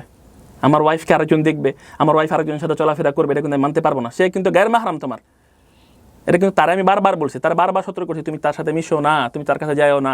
সে বারবার তার বাচ্চার উসিলা দিছে যে বাচ্চার জন্য, বাচ্চার জন্য, বাচ্চার জন্য। তো বাচ্চারে বারবার তুমি টানবা, ওই লোক যে এতই তোমার দরকার, তা তুমি আমার কেন বিয়ে করলা? আমার সে বরঞ্চ মাঝখানে 2টা বছর সে ক্ষতিগ্রস্ত করছে, আমার ভালোবাসার মৃত্যু দিছে সে, আমার ভালোবাসাকে সে কিল করছে ভাই। ঠিক আছে, এটা তো মানে মানুষের আত্মাকে হত্যা করা। প্রত্যেকটা মানুষ জীবিত হইলে জীবিত থাকে না ভাই, বাইচা থাকেও কিছু মানুষ মরে যায় ভাই। আমাকে সে মানে বাইচা থাকা অবস্থায় মৃত্যু দিছে সে। তার তো হাসরের ময়দানে তার কোটি বার তার মৃত্যুদণ্ড দিলেও তো এর সমান হবে না ভাই। জাহান্নামের আগুনে তো সে যাবে, সে তার স্বামীকে যে পরিমাণ ছোট করলো এই পুরো জাতির কাছে। আজকে পুরো জাতি জানে যে আমার ওয়াইফ পরক্রিয়া করছে, সেইতে না করলেও পারতো। তার এতই তার উল্লেখ ভালো লাগে, তো তুই ভাই তার সাথে সংসার করতি, একবার ডিভোর্স দিলি, আসলি আবার তার আবার বিয়ে করলি, আবার তার বিয়ে করলি, আবার ডিভোর্স দিলি কেন ভাই? সে তো ডিভোর্স চেয়েছিল, আপনি দেননি তার কথা অনুসারে। আমার ওয়াইফ আমার সাথে ডিভোর্স চাইলো, এরকম আপনার প্রত্যেকের ওয়াইফই রাগ করে 19-20 হইলে আমার তোমার ছেড়ে দাও, আমি তোমার ভাত খাবো না, আমি তোমার ভাত খাবো না। আমি ভাই তোর আমি ছেড়ে দিই, তোমার কথায় কথায় ডিভোর্স চাইলে কি ডিভোর্স দিয়ে দেওয়া যায় ভাই? এটা কি হাতের মোয়া ভাই? এটা কি মানে মার্বেল খেলা যে চাইলে 10টা দিয়ে দিলাম একজন রে? আর এটা টাটানা পিস না ভাই, যে ডিভোর্স অনেক চিন্তা ভাবনার ব্যাপার। একদম এক্সট্রিম লেভেল 11 টাওয়ারে গেলে পরামর্শ ভিত্তিক, তারপরে যে না ইসলামের ডিভোর্সের কিছু সিস্টেম আছে, ঠিক আছে, তার প্রথম সতর্ক করো, তারপরে পরিবার নিয়ে বসো, তারপরে নিজেদের মধ্যে ডিসকাস করো। একটা একদম 11 টাওয়ারে গেলে নেক্সট দেন ডিভোর্সের কথা আসে। তারপর আমি বারবার বুঝাইতেছিলাম, সে তারপর তার সঙ্গ ছাড়তেছিল না। আমার একটাই কমপ্লেন যে সে তার এতই ভালো লাগে তাহলে আমার বিয়ে করলো কেন? আমি যখন কেউ বিয়ে করব তার উপর সম্পূর্ণ রাইটস আমার আসবে, অধিকার আসবে, আমি এগুলো ইমপ্লিমেন্ট করবো তার জীবনে। এবং আমি চাবো আমার ওয়াইফ জান্নাতি হোক, আমার পরিবারের মানুষ জান্নাতি হোক, তাকে নিয়ে জান্নাতে থাকি আমি তার একটা নাম দিয়েছিলাম জান্নাতের বাটারফ্লাই, যে তুমি জান্নাতে উড়বা, জান্নাতে থাকবা। এই দুনিয়ার সাময়িক 20-30 বছরের জীবনটা একটু না হয় ত্যাগ করে, একটু স্যাক্রিফাইস করো আল্লাহর জন্য। পর্দাপোষিতা তো আমার দেয়া বিধান না, এটা আল্লাহর দেয়া বিধান। আল্লাহ কোরআনে কি বলছেন? অকরনা ফি বুয়ুতিকুন্না, নারীরা তাদের ঘরে অবস্থান করবে, ওয়ালা তাবাররুজনা তাবাররুজাল জাহিলিয়াতিল উলা, যে তোমরা জাহিলি যুগের অজ্ঞতার যুগের মেয়েদের মতো নিজেদেরকে প্রদর্শন করে মানুষের সামনে বেড়ায়ও না। এটা আল্লাহর দেয়া বিধান। অকরনা ফি বুয়ুতিকুন্না, নারীরা ঘরে অবস্থান করবে, সে ঘরে থাক, তারপরে একান্ত প্রয়োজন হইলে সে তার ডক্টর কাছে যেতে হবে, তার একটা ফাস্টফুড খাইতে হবে, সে বের হবে, কিন্তু কন্টিনিউ সকাল দুপুর বিকাল সকাল দুপুর দিল্লি 3 বেলা বাইরে ঘুরবে, এটা কেমনে হইলো? আর ফেসবুকে 5,000-6,000 ফ্রেন্ড মেনটেন করবে, এর মধ্যে 5,000 ফ্রেন্ডই ছেলে ফ্রেন্ড থাকবে, এটা কি হইলো? আর সবচেয়ে বড় কথা হলো ফেসবুকে সারাদিন অনলাইন মার্কেটিংয়ে থাকলাম, মানে অনলাইন বাজারে থাকলাম, সন্ধ্যার পরে প্র্যাকটিক্যাল বাজারে চলে গেলাম, মানে 24 ঘন্টা বাজারে থাকবো, সারাদিন অনলাইন থেকে শপিং করতেছি, এক বাজারে আছি, ভার্চুয়াল বাজারে, সন্ধ্যার পরে আবার এগুলো কেনাকাটা করার জন্য মানে প্র্যাকটিক্যাল বাজারে চলে গেলাম। এটা কোন ধরনের লাইফ ভাই? আল্লাহ তো দুনিয়াতে মানুষকে সাময়িক জীবন দিয়ে পাঠাইছেন, সে যদি প্র্যাকটিসিং হয়, সে যদি আল্লাহর রুলস রেগুলেশন মেনে চলে, তার জন্য ভালো। আর আমি তো তারে এইসব ফালতু কাজ করতে দিয়ে আমি নিজে জবাব দিয়ে তার মধ্যে পড়বো না। তারও তো সে তো দেখছে আমি কীরকম, সে বলতেছে যে আমাকেও তো দেখে বিয়ে করছে, আমি তোমারে ওই কথা বলি না যে তুমি আমার বিয়ে করার পরে যা ইচ্ছা তা করবা। আর সবচেয়ে বড় কথা হলো বিয়ের আগের জীবনটা আর বিয়ের পরের জীবনটা কিন্তু একটা। বিয়ের পরে তারও দায়িত্বশীল হইতে হবে, সে মা হয়েছে, সে আগেও একটা মা, স্বামীর কাছ থেকে সে মা হয়েছে, আমার কাছ থেকে সে মা হয়েছে। একটা মার জীবন কীভাবে লিড করতে হয় সেটা তার জানা উচিত, এবং সে স্বেচ্ছাচারিতা করতে পারে না ভাই। এখানে সে আমার 1-1.5 মাসের বাচ্চাকে চার বাসায় রাইখা যায়, সে তার আগের হাজব্যান্ডের সাথে ঘুরতে পারে না ভাই। এগুলা কোনোদিন 100% ভাই পাবো না, মানে এটা তো সে নিজেও জানে ভাই। এবং এখানে যে আমি অনেক কথা বলছি, আপনি অনেক কথা বলতেছেন, প্রত্যেকটা কথার এক্সাক্ট এভিডেন্স আপনার রেকর্ডিং সহ শোনাতে পারবেন না ভাই। এগুলা কেরামান কাতিবিন ইয়ালামুনা মা তাফআলুন, সম্মানিত ফেরেশতাগণ আছে, এগুলো সব লিপিবদ্ধ করে রাখছেন। আজকে দুনিয়াতে না হয় সে একটু লাইক কমেন্ট পাবে ভাই, একটু ভিউয়ার্স বাড়াবে, একটু ফলোয়ার বাড়াবে, হাসরের ময়দানে কই যাবে? হাসরের ময়দানে কই যাবে ভাই? সব কিছুর হিসাব দিতে হবে। ইয়াউমা তাশহাদু আলাইহিম আলসিনাতুহুম ওয়া আইদিহিম ওয়া আরজুলুহুম বিমা কানু ইয়ামালুন, সেদিন তার কাছ থেকে তার বিরুদ্ধে সাক্ষ্য দিবে। ইয়াউমা তাশহাদু আলাইহিম, তার পা, তার হাত এবং তার জিহ্বা সবকিছু আল্লাহর কাছে সেদিন সাক্ষ্য দিবে। ইয়াউমা তাশহাদু আলাইহিম। ডেফিনেটলি আপনি যদি ভুল করে থাকেন আপনারটা 100%। আমি যদি ভুল করি, আমি ভুলের ঊর্ধ্বে না, প্রথমেই বলছি আমারও ভুল হাজারো আছে, কোটি আছে, যেগুলো আমার ভুল না সেগুলো আমার উপর চাপাই দিলে অবশ্যই আমি সেগুলো খণ্ডন করব। এবং আমি মানুষ, প্রথমেই আমি বলছি কুল্লু বানি আদম খাত্তাউন ওয়া খায়রুল খাত্তাইন আত-তাওয়াবুন, প্রত্যেক বনি আদম প্রত্যেকেই ভুলের মধ্যে আছে এবং তাদের মধ্যে উত্তম ভুলকারী যে তওবা করে। আমি সবার কাছেই ক্ষমা চাইতেছি যদি আমি মানুষের মনে কোনো কষ্ট দিয়ে থাকি, এবং তার কাছে যারাও যদি কষ্ট দিয়ে থাকে আমি ক্ষমা চাইতেছি, কিন্তু সে মানুষের কাছে আমার ছোট করছে। মূল জায়গাটা যেটা আমি একদম শেষের দিকে চলে আসছি, দুইটা বিষয় নিয়ে কথা বলবো। মূল কথা হচ্ছে যে আপনি ওনাকে এইভাবে অ্যাসাল্ট করেন নাই, ফিজিক্যালি অ্যাসাল্ট করেন না, আপনি বলতে চাচ্ছেন এটা একটা অ্যাক্সিডেন্ট। আর উনি বলতে চাচ্ছে যে আপনি ওনাকে ছুরি এবং হাতে চেন পেঁচিয়ে গিয়েছিলেন, হাতে চেন পেঁচিয়ে গিয়ে ওনাকে আপনি আঘাত করেছেন, এক পর্যায়ে ছুরি দিয়ে আপনি হলো এটা টান দিয়েছেন। এটা ওনার এখানকার কথা আর কি। হ্যাঁ, উনি বলেছেন। আপনি কিছু বলতে চান? জি, বলেন। দুইটা কথা ভুলে দাও পরে। হাতের মধ্যে চেন পেঁচে তারে আমি মারছি।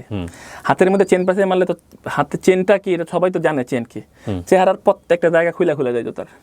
তো একটু একটু একটু একটু জাস্ট বিবেকবান মানুষের কাছে আমার প্রশ্নটা, আমি হাতে চেন পেঁচাই গেছি, তারে মারছি, তো চেন পেঁচাই গিয়ে তারে মারলে তার চেহারা কি, এবং চাকুও ছিল, থেতলাই যাইতো, চাকুর কথা বলতেছি, থেতলাই যাইতো, একদম থেতলাই যাইতো, সেটা তার চেহারায় হয় নাই।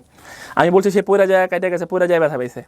সেকেন্ড কথা হইতেছে যে আমি 600, 500, 600 অস্ত্র মামলার আসামি, আমার তো একটা ট্যাঙ্ক নিয়ে যাওয়া দরকার ছিল ভাই, একটা AK-47 নিয়ে যাওয়া দরকার ছিল ভাই। আমরা চাকু নিয়ে ফল কাটার বা নেল কাটার চাকু কেন নিয়ে যাবো ভাই?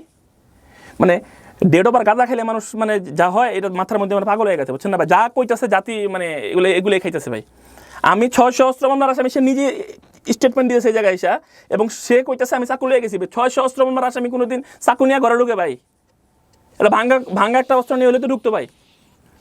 এগুলা মানে আসলে আমরা ছেলে মানুষ তো, আমরা মেয়েদের দ্বারা এত নির্যাতিত ভাই যে আমরা কখনো তাদেরকে কিছু না বলার কারণে দুই জাতি ভাগ হয়ে যাবে। আপনার না জাতিকে ভাগ করতেছি না, মেয়েদের প্রতি যথেষ্ট সম্মান রেখে কথা বলতেছি। তারা মার জাত, তারা ভালো হইলে জাতি ভালো হয়, তারা অবশ্যই সম্মানিত। কিন্তু কিছু মেয়েদের কারণে আমরা পুরুষরা অনেক নির্যাতিত, তাদের বিরুদ্ধে আওয়াজ ওঠানো উচিত। এই ধরনের কিছু সমাজের পর্যাপত্তির কারণে যারা মানুষকে মানে কি বলে, তারা মানুষকে বিভ্রান্ত করতেছে, তারা একটা সেকুলার লাইফ লিড করতে চায়, তারা একটা ওয়েস্টার্ন লাইফ লিড করতে চায়, এবং এই মুসলিম এই কালচারের মধ্যে তারা মানে কি বলে, তারা একটা সাংঘর্ষিক তারা চিন্তা মানুষের মধ্যে। আমি আপনার একটা কথা একটু বলি, যে সেকুলার লাইফ লিড করতে চায়, যে ওয়েস্টার্ন লাইফ লিড করতে চায়, এটা তার ব্যক্তি স্বাধীনতা, আমরা বলি। কিন্তু যখন মিউচুয়াল ডিলে আসবে যে আমি তোমার সাথে সংসার করতে চাই, so this are the conditions, like আমি এইভাবে জীবনযাপন করি, সো তোমার জীবনযাপনটাও আমি চাই এইভাবেই হোক। সো এটা যদি ওয়াইফ এগ্রি করে বা হাজব্যান্ড এগ্রি করে, বা তারা যদি এগ্রি করে যদি ওইভাবে লাইফ লিড করতে পারে, কোনো আপত্তি নাই। এবং একইভাবে ওয়াইফও যেভাবে লাইফ লিড করতে চাচ্ছে, সেটা যদি হাজব্যান্ডের জায়গা থেকেও পারমিশন থাকে, সেটা তাদের ব্যক্তিগত বিষয়। আর আপনি যেটা বললেন সেটাও আপনার ব্যক্তিগত ওপিনিয়ন। আমার কাজ ছিল এখানে আপনাকে প্রশ্ন করা, আপনার মেন্টালিটি কী বা বিষয়গুলো নিয়ে কথা বলা, আমি সেটা করেছি। আমার শেষে যে বিষয়টা সেটা হচ্ছে এই প্রমাণগুলো যেগুলো আপনি নিয়ে আসছেন, এগুলো কিসের প্রমাণ? এগুলো হয়েছে তার যে প্রথম যে সে যে বলছে আমি বিয়ে করি নাই, আপনি একটু আমাকে দেখান। আপনি এগুলো বোধহয় ইত্তেফাকে দেখিয়েছেন। দেখাইছি তো, আপনি আবার দেখবেন। না, আমি জাস্ট একটু আমি নিজের হাতে দেখিনি, আমি আমার দর্শকদেরকে আর এভিডেন্সগুলো ভাবে দেখাবো না, কারণ ইত্তেফাক প্রথম হাজবেন্ডের এভিডেন্স পাই। উনি ওনার প্রথম হাজবেন্ড না? এই পাসপোর্টটা কিসের বলেন তো? এই পাসপোর্টটা ওর প্রথম হাজবেন্ডের সাথে ওর পাসপোর্টটা। যে হাজবেন্ড, এই প্রথম হাজবেন্ডই কি ওনার বেবির বাবা? না না না না না, ওকে। উনি তাহলে আপনার কথা অনুযায়ী উনি ওনার কয় নাম্বার হাজবেন্ড ছিলেন? সেকেন্ড মনে হয়। সেকেন্ড, আপনি থার্ড। আমি থার্ড, বা ওকে 2বার ডিভোর্স দিলাম, আমি ফোর্থ। ভাইয়ের মাঝখানে যদি আরো কেউ আসে, কয়েকজন তো যোগাযোগ করছে, ওরা যদি বের হয় তাহলে 5, 6। এই যে ভদ্রলোক যিনি ইউএসএ তে থাকেন, তার সঙ্গে কি আপনার কথোপকথন হয়েছে কখনো ফোনে? ওনার সঙ্গে বিয়ে কতদিন ছিল বা কি অবস্থা, কিছু কি আপনি জানেন? না, আলহামদুলিল্লাহ, এক্সাক্ট আমি তারিখ বলতে পারবো না। তার সাথে আমার কথা হয়েছে এবং রেকর্ডও আমি ইত্তেফাকে দিয়েছি। তার সাথে আমার কথা হয়েছে, ভয়েস রেকর্ড ইত্তেফাকে দিয়েছি, আপনি শুনবেন, এবং চাইলে আমি আপনাকেও দিতে পারি। এখানে আমি আবার বলে নিই প্রিয় দর্শক এবং শ্রোতা, এটা ইত্তেফাকে ইন ডিটেল এসছে, আপনারা ইত্তেফাকের ওই রিপোর্টগুলো দেখে নেবেন। আর যা উনি দেখিয়েছে এখানে, সেগুলাই উনি এখানে ওগুলোই সেম সেম জিনিসগুলো এখানে উনি নিয়ে আসছেন। আর ওই আমরা যেটা দেখতে পাচ্ছি ওনার পাসপোর্ট, এটা right? G G G, office of the general, হ্যাঁ এটা কি বার্থ অ্যান্ড মানে এগুলো দিয়ে শেয়ার করছে, হ্যাঁ তার জন্ম তারিখটা দেখাইলাম আমার পাসপোর্টে। আর পাসপোর্টে এখানে উনি যেটা দেখাচ্ছে ওনার ওই প্রথম হাজবেন্ডের নাম যেটা, তাই তো? দেখি এই স্পাউস আমি যে দেখেন আসছে ওই জায়গায়। জি বলেন, আপনার যদি আর কোনো কিছু বলার থাকে না, আপনি সব কভার করে থাকলে ডান। আর যদি মনে করেন যে আপনার কোনো কোশ্চেন থাকলে আমি অ্যানসার করব। আমার আর কোনো কোশ্চেন নাই, আপনি পুরো এপিসোডটা দেখেছেন, দেখার পর আপনি আপনার বক্তব্য এখানে যা বলার আপনি বলেছেন। যে 500-600 অস্ত্র মামলা করলো, এগুলো আসলে মানুষ খায় না, এগুলো সম্পূর্ণ বিভ্রান্ত করছে সে মানুষকে। হ্যাঁ, এর জন্য আসলে আমি মানে খুবই লজ্জিত যে এই ধরনের একটা মানুষকে আমি বিয়ে করছিলাম, যে তার হাজবেন্ড সম্পর্কে কোনো কথা বলতে সে লজ্জাবোধ করতেছে না। এবং বাংলাদেশের প্রধানমন্ত্রী খালেদা জিয়া, শেখ হাসিনার নামও ভাই এত, ডোনাল্ড ট্রাম্পের না এত অস্ত্র মামলা নেবে। আমি এত বড় ক্রিমিনাল ভাই, এত বড় ক্রিমিনাল, পুলিশ জানলো না, র্যাব জানলো না, বাংলাদেশের কেউ জানলো না ভাই, সে আমার মানুষের সামনে ক্রিমিনাল বানাই গেছে ভাই। এবং আরেকটা কথা বলছে সে, আমি নাকি ভূমিদস্যু, ঠিক আছে? সে বলছে আমি ভূমিদস্যু। আল্লাহর কসম করে বলতেছি ভাই, এটা তো আমার দায়িত্ব না যেটা আমি দেখবো। কিছুদিন আগে যারা দুর্নীতি করছে, সবার কোন জায়গায় কি আছে, কটা রিসোর্টের মালিক, কটা জায়গার মালিক, কয় বিঘা জায়গা কিনছে, সবই কিন্তু কিছুদিন আগে ভূমি অফিস থেকে ছাড় দিতে পারে বেরিয়ে আসছে। আমার নামে যদি পুরো বাংলাদেশের ভিতরে 1 কাঠা জায়গা কেউ দেখাইতে পারে, 1 কাঠা জায়গা ভাই, ঠিক আছে, যার শাস্তি দিবেন তার শাস্তি মেনে নেবে। 1 কাঠা জায়গা, একটা ফ্ল্যাট, আমি একটা ফ্ল্যাটের মালিক না, একটা জায়গার মালিক না, ওয়াল্লাহি আল্লাহর কসম করে বললাম। এবং এটা ভূমি অফিস আমার নাম দিয়ে, আমার বর্ডার এরিয়া আছে, এনে সার্চ দিলেই বের হয়ে যাবে যে আমার নামে কোনো সম্পদ আছে কিনা। আমার 3টা বই ভাড়া থাকে ভাই। ও বলছে আমি ভূমিদস্যু। যদি আমি ভূমিদস্যু হইতাম, কেউ 1 কাঠা জায়গা দখল করতাম ভাই, ওই জায়গাটুকু আমার নাই। মানুষকে ব্লেম দেওয়ার আগে এভিডেন্স দরকার, মানুষকে ব্লেম দেওয়ার আগে চিন্তা করা দরকার, কানে ব্লেম দিয়েছি। এই যে 500-600 অস্ত্র মামলার কথা বলছে ভাই, আর সে বলছে বাসা চাকু নিয়ে গেছি। 500-600 অস্ত্র মামলার আসামি চাকু নিয়ে যায় না ভাই। এই যে বললাম না প্রথমে একটা কথা ভাই, যে ডেড ওভার গাঁজা খাই, সব কথা বলছে ভাই। আমার খুব কষ্ট লাগা, সে আমার ওয়াইফ ছিল, এতটুকু রেসপেক্ট তার আমার প্রতি নাই। তার জন্য বাজার করছি, তার জন্য জামা কাপড় কিনে আনছি, তার অসুস্থতা, তার মাথায় হাত বোলাই দিছি আমি, তার কত সেবা করছি, 2-3টা বউ সংসার করাটা যে একটা, হ্যাঁ 100% সে আমার সেবা করছে, আলহামদুলিল্লাহ। তার জন্য তার জাযা আল্লাহ তারা দেন, প্রতিদান তারা দেন। এখন আলহামদুলিল্লাহ সে আমার সেবা করছে, সে আমার জন্য রান্না করতে পারছে, সে আমার সেবা করছে, আলহামদুলিল্লাহ। তার জন্য যেটা আমি করছি, সে আমাকে যৌথ করে ব্লেম দিছে, সে আমাকে ক্রিমিনালের ব্লেম দিছে, সে আমাকে, আমি রাজনীতি করি না, আমাকে রাজনীতির ব্লেম দিছে, ঠিক আছে? তো সে আরও অনেক ব্লেম আমার উপর দিছে। কোনো দায়ভার মানুষ নিবে না। আমি আমার নিজের জায়গা থেকে বলতেছি, যেগুলো আমার দিছে আমি তার এগুলোর জন্য আমি ক্ষমাসুলভ দৃষ্টিতেই দেখছি, কারণ সে মানুষ, তার ভুল হইতে পারে। তো কিন্তু এগুলার কোনো প্রমাণ তার কাছে নাই। এবং সবই আফসোসের সাথে বলতেছি যে এত কিছু করার পরেও লাস্টে আমি পুরস্কার হিসেবে, প্রতিদান হিসেবে এই পাইলাম তার কাছ থেকে, যে সে মানুষের কাছে আমাকে হেয় করলো, ছোটো করলো। এবং শুধু একটা মহল্লাগত হবে না, পরে বাংলাদেশের মানুষ বিষয়টা জানে যে আমি তার কাছ থেকে যৌতুক চাইছি, আমি তার এই করছি সেই করছি। খুবই মানে কষ্টের বিষয় এগুলা ভাই, যে সে আমারে মানে একটা বিষয় এখানে এসছে যে মামলা চলমান অবস্থায় আছে, সেই বিষয়গুলো নিয়ে আপনারা মিডিয়াতে কথা বলছেন কেন? এটা নিয়ে আপনার বক্তব্য কি? এখানে একটা কথা বলে রাখি আমি, এখানে যারা আইন পরামর্শ যারা আছেন তারা হয়তো ভালো বুঝবেন। কোনো মামলা বা কোনো ব্যক্তির যখন মামলা চলমান অবস্থায় থাকে, সেটা নিয়ে গণমাধ্যমে কথা বলা যায় কি না এটা আপনারা খুঁজে দেখতে পারেন। তবে এটা শুরুটা আসলে ওনাদের নিজেদের জায়গা থেকে হয়েছে। প্রথমত যেটা হচ্ছে যে যিনি তাসনিম তো না ওনার নাম, তাসনিম উনি নিজে এটা পাবলিশ করেছেন প্রথমে তার আইডিতে, তারপরে এগুলো মেইনস্ট্রিম গণমাধ্যমগুলোতে কিন্তু এসছে, তারপরে উনি ফেসবুক লাইভে গিয়ে ওনার কথাগুলো উনি বলেছেন। সো আপনারা নিজেরাই শুরু করেছেন এটা। সো আপনারা কি এটা নিয়ে চিন্তা করেন নাই কখনো যে এগুলো তো এখনো চলমান অবস্থায় আছে, সো এগুলো নিয়ে কেন আমরা আসলে অ্যাকচুয়ালি গণমাধ্যম সম্পর্কে আমার ধারণা একদমই কম। আমি কোনো মিডিয়া ব্যক্তিত্বই তো না, আপনারা তো সবাই একদিন সাধারণ মানুষ, সাধারণ বিজনেসম্যান, খুবই ক্ষুদ্র সাধারণ একজন মানুষ, ঠিক আছে? এবং মিডিয়াতে কীভাবে কথা বলতে হয় এবার এসে আমি শিখলাম। তো সে লাইফ টাইপ করতো, তার ফ্রেন্ড ফলোয়ার আছে ফেসবুকে, সে এগুলা জানে, সে এগুলা মিডিয়ার সামনে আনছে, তার মামলা, তার এইসব ঝামেলা সেই এগুলো পাবলিশ করছে সে। তো এগুলার মধ্যে আসলে আইনিভাবে কী আছে না আছে আমি একদম খুঁটিনাটি আপনি বলতে পারবো না। এটা পাবলিশ করার তো এখন তো উনি সুস্থ, আলহামদুলিল্লাহ উনি সুস্থ থাকুক, দোয়া করি এরকম ঘটনা মানুষের জীবনে না হোক। কিন্তু এই সুস্থ থাকার পরে উনি এটা পাবলিশ করলেন। ওই সময়তে যখন এই ঘটনাটা ঘটেছে তখন কি এটা পাবলিশ করেছিল, আপনি কি জানেন? না, তখন সে পাবলিশ করে, তখন ওগুলো পাবলিশ করে নাই। তার সাথে দেন দরবারে না মিলার কারণে আসলে সে পাবলিশটা করছে। তার সাথে দেন দরবারে মানে মিলতো, তাহলে হয়তো পাবলিশটা হইতো না। কিন্তু সে, আমি বাসার নিচে গেলে সে বলে আমি নাকি মানে তার হত্যা করতে গেছি। আসলে বাচ্চাটা আসলে আমার ওই জায়গা আছে, তো সব বাবারই একটা মানে বাচ্চার প্রতি একটা আত্মার টান থাকে। আপনি বাচ্চাকে দেখতে পারেন না? আমি বাচ্চাকে 10 মাস ধরে দেখতে পারি না। এই বিচার কে করবে? আমি তো এই বিচার জাতির কাছে দিলাম। এখন আপনারা করেন, এই বিচার করেন যে আমার বাচ্চা এখানে 10 মাস ধরে দেখতে দেন আসে, এবং আমার বাচ্চা দেখতে তার অনুমতি কেন লাগবে? আমার বাচ্চা আমি যে কোনো সময় দেখতে পারি, কিন্তু তারপর আমি বাসার নিচে গেছি, বিভিন্নভাবে কন্ট্যাক্ট করার চেষ্টা করছি, সে আমার নাম্বার ব্লক করে দিছে, সে আমার বাচ্চাকে আমাকে দেখতে দেয় নাই, পরবর্তীতে জিডি করছে যে আমি নাকি বাসার নিচে তারা খুন করতে যাই। এখন তুই বাচ্চার জন্য তারা ফোন দিচ্ছে, বললাম খুন করার জন্য ফোন দিছি, এটি কোন ধরনের কথা? আমি তার জন্য কিছুই করি নাই। সে আমার কাছে জীবনে যখনই যা চাইছে আমি তারা দেওয়ার চেষ্টা করছি, এবং সব কিছুই তারা দেওয়ার চেষ্টা করছি। আমি যখন যা চাইছি, আমার কষ্ট হইলেও আমি তাকে দিছি। হ্যাঁ, টুকিটাকি কিছু জিনিস আমি তাকে হয়তো দিতে পারি নাই, বাট ম্যাক্সিমাম জিনিসগুলো আমি তাকে দিছি। এত অকৃতজ্ঞ হতো ঠিক না। এই যে তার ফেসের এত বড় একটা ক্ষতি হয়ে গেল, জি, আপনি বলছেন যে সেটা টেবিলে ধাক্কা খেয়ে হোক বা চেয়ারে ধাক্কা খেয়ে হোক, টুলে ধাক্কা খেয়ে হয়েছে, কাঁচ দিয়ে এটা কেটেছে, এটাতে আপনার খারাপ লাগে না? হ্যাঁ, 100% ডেফিনেটলি খারাপ লাগে। খারাপ লাগবে না কেন ভাই? সে একটা মানুষ, সারাটা জীবন মানুষকে এই সমাজে যখন যাবে সে বিভিন্ন রকমের প্রশ্নের সম্মুখীন হবে। না, আমি তার আপনাদের এই রাগারাগির কারণে বা যেটার কারণে যদি আপনার কথাই সত্য হয়ে থাকে, না। এই ক্ষতি পোষাবেন কিভাবে সারা জীবনে যদি আপনার কথাই সত্যি হয়ে থাকে? না, যদি আসলে অ্যাকচুয়ালি কি আমি খারাপ লাগার বিষয়টা হয়ে যাচ্ছে, খারাপ তো সে আমার বউ, তাকে আমি ভালোবাসি, তার কাছে আমার একটা বাচ্চা আছে, তার একটা মশায় কামড় দিলে আমার খারাপ লাগবে, এটাই স্বাভাবিক। যেগুলো মানে অন্ধকারে যে কথাগুলো আছে, যে কথাগুলো আপনাদের মধ্যে এখনো যায় নাই, আমার মধ্যে থেকে এখনো বেরোয় নেই, তার মধ্যে থেকে এখনো বেরোয় নেই, ওই জায়গাগুলোর মধ্যে অনেক ভালোবাসা আছে ভাই।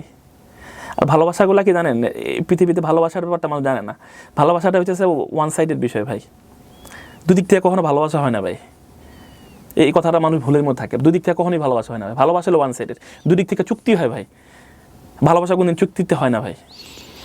তো তাকে আমি ভালোবাসছি না, সে ভালোবাসছে, এটার প্রতিযোগিতা যদি সে নামে, আমি তাকে হারায় দেওয়ার চেষ্টা করবো। না, সেটা নয়। আমার প্রশ্নটা যেটা ছিল যে এই যে এত বড় একটা ক্ষতি হলো এবং সেই ক্ষতির মধ্যে এই কথা পরিপ্রেক্ষিতে বললাম যে এই জন্যই আমার খারাপ লাগে যে তার প্রতি আমার কি ফিলিংস, এটা একটা অন্ধকার জায়গায় আছে ভাই, আমি কেউ দেখাইতে পারতেছি না। এই কথা পরিপ্রেক্ষিতে আমি কথাটা বললাম ভাই। আর কিছু বলতে চান আপনি? আমি কমপ্লিটলি আপনাকে সুযোগ দিয়েছি।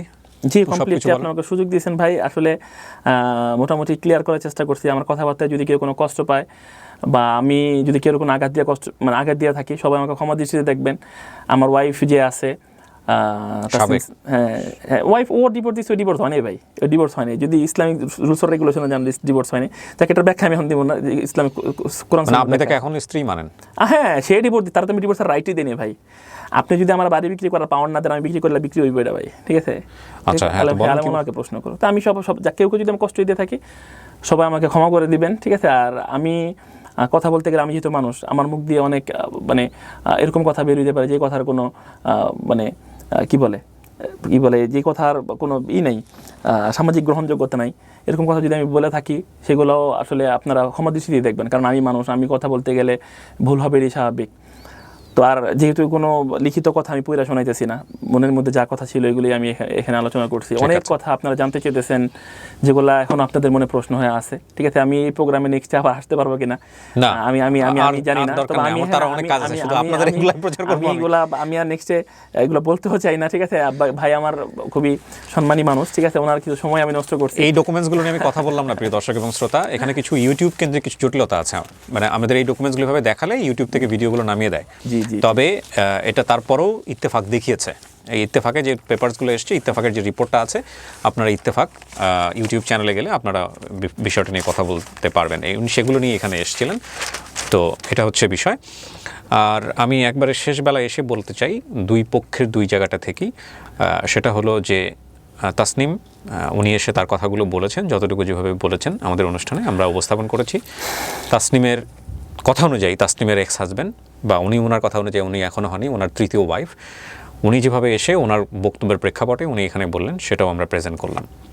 আমাদের এখানে একদম ক্লিয়ারলি একটা কথা বলে দিই, মহামান্য আদালত যেহেতু মামলাটি বিচারাধীন অবস্থায় আছে, মহামান্য আদালতই যে সিদ্ধান্ত দেবেন সেটাই চূড়ান্ত সিদ্ধান্ত, এবং সেই সিদ্ধান্তের বাইরে কোনো কিছু চিন্তা করার বা আমাদের জায়গা থেকে কোনো কিছু বলার নেই এই অনুষ্ঠানের প্রেক্ষাপটে। সুতরাং তাসনিমের পক্ষে বা ওনার পক্ষে বা ওনার বিপক্ষে, ওনার পক্ষে কোনোভাবেই আমরা আমাদের অনুষ্ঠানটিকে তুলে ধরছি না। দুজনেই বক্তব্য দিয়েছেন, আমাদের জায়গা থেকে যে প্রশ্নগুলো ছিল সেগুলো আমরা তাদেরকে করেছি, তাদের জায়গা থেকে তারা বক্তব্য দিয়েছেন, আমরা বক্তব্যগুলো তুলে ধরেছি। একই সাথে যারা এই অনুষ্ঠানগুলো দেখলেন তাদেরকেও আমরা বলবো সহনশীল হওয়ার জন্যে। সত্য মিথ্যা, হ্যাঁ, আপনি হয়তো বা দুজনের বক্তব্য শুনে একটা জাজ করতে পারবেন, কিন্তু সেটা রাইট শুধুমাত্র আদালতের, সেটা আদালতেই হবে, বিচার হবে। আর নিজের জায়গা থেকে অনেক সময় অনুমান করা যায় যে হ্যাঁ উনিই বোধহয় অপরাধী, উনি বোধহয় অপরাধী। যেহেতু আপনি নিজের চোখে দেখেননি, সুতরাং কাউকে বিশ্বাসও করার দরকার নেই, কাউকে অবিশ্বাসও করার দরকার নেই, বিচার হোক। আর এই বিষয়গুলো সামাজিক যোগাযোগ মাধ্যমে আসা উচিত কিনা সেটা নিয়ে একটা অন্য বিতর্ক হতে পারে। তবে আমি একটা কথা অবশ্যই বলবো, সামাজিক যোগাযোগ মাধ্যমে আসার বিষয়টা শুরু ওনারা নিজেরা দুজনেই করেছিলেন। কোনো গণমাধ্যম গিয়ে বা কোনো কন্টেন্ট ক্রিয়েটর গিয়ে তাদেরকে গিয়ে কিন্তু তাদের ব্যক্তিগত জীবন তুলে নিয়ে আসতে চেষ্টা করেননি। সুতরাং ওনারা যেহেতু নিজেরাই করেছিলেন, তারপর এটা মেইন স্ট্রিম মিডিয়াতে এসছে, তারপরে এটা কন্টেন্ট ক্রিয়েটরদের হাতে এসছে, এবং সেখানে আমিও উপস্থাপন করেছি বা আরও অনেকেই উপস্থাপন করেছে। হ্যাঁ, এই উপস্থাপনের মধ্যেও ভুল ত্রুটি থাকতে পারে, আলোচনা সমালোচনা অবশ্যই থাকতে পারে, তবে আমাদের মধ্যে যেন মিউচুয়াল রেসপেক্টটুকু থাকে দর্শকদের প্রতি এবং একই সাথে যারা ক্রিয়েশনে আছেন তাদের প্রতি, পারস্পরিক রেসপেক্ট। সো আমরা এখানেই শেষ করি। বিচার হোক এবং সেই বিচার যথোপযুক্ত বিচার হোক। যিনি অপরাধ করেছেন তিনি যেন শাস্তি পান, আর যিনি অপরাধী নন তিনি যাতে শাস্তি না পান, এই প্রার্থনা করেই আজকের অনুষ্ঠানটা শেষ করছি। অনেক ভালো থাকবেন আপনি। আসসালামু আসসালামু আলাইকুম আলাইকুম। ওয়া রাহমাতুল্লাহি ওয়া বারাকাতুহু।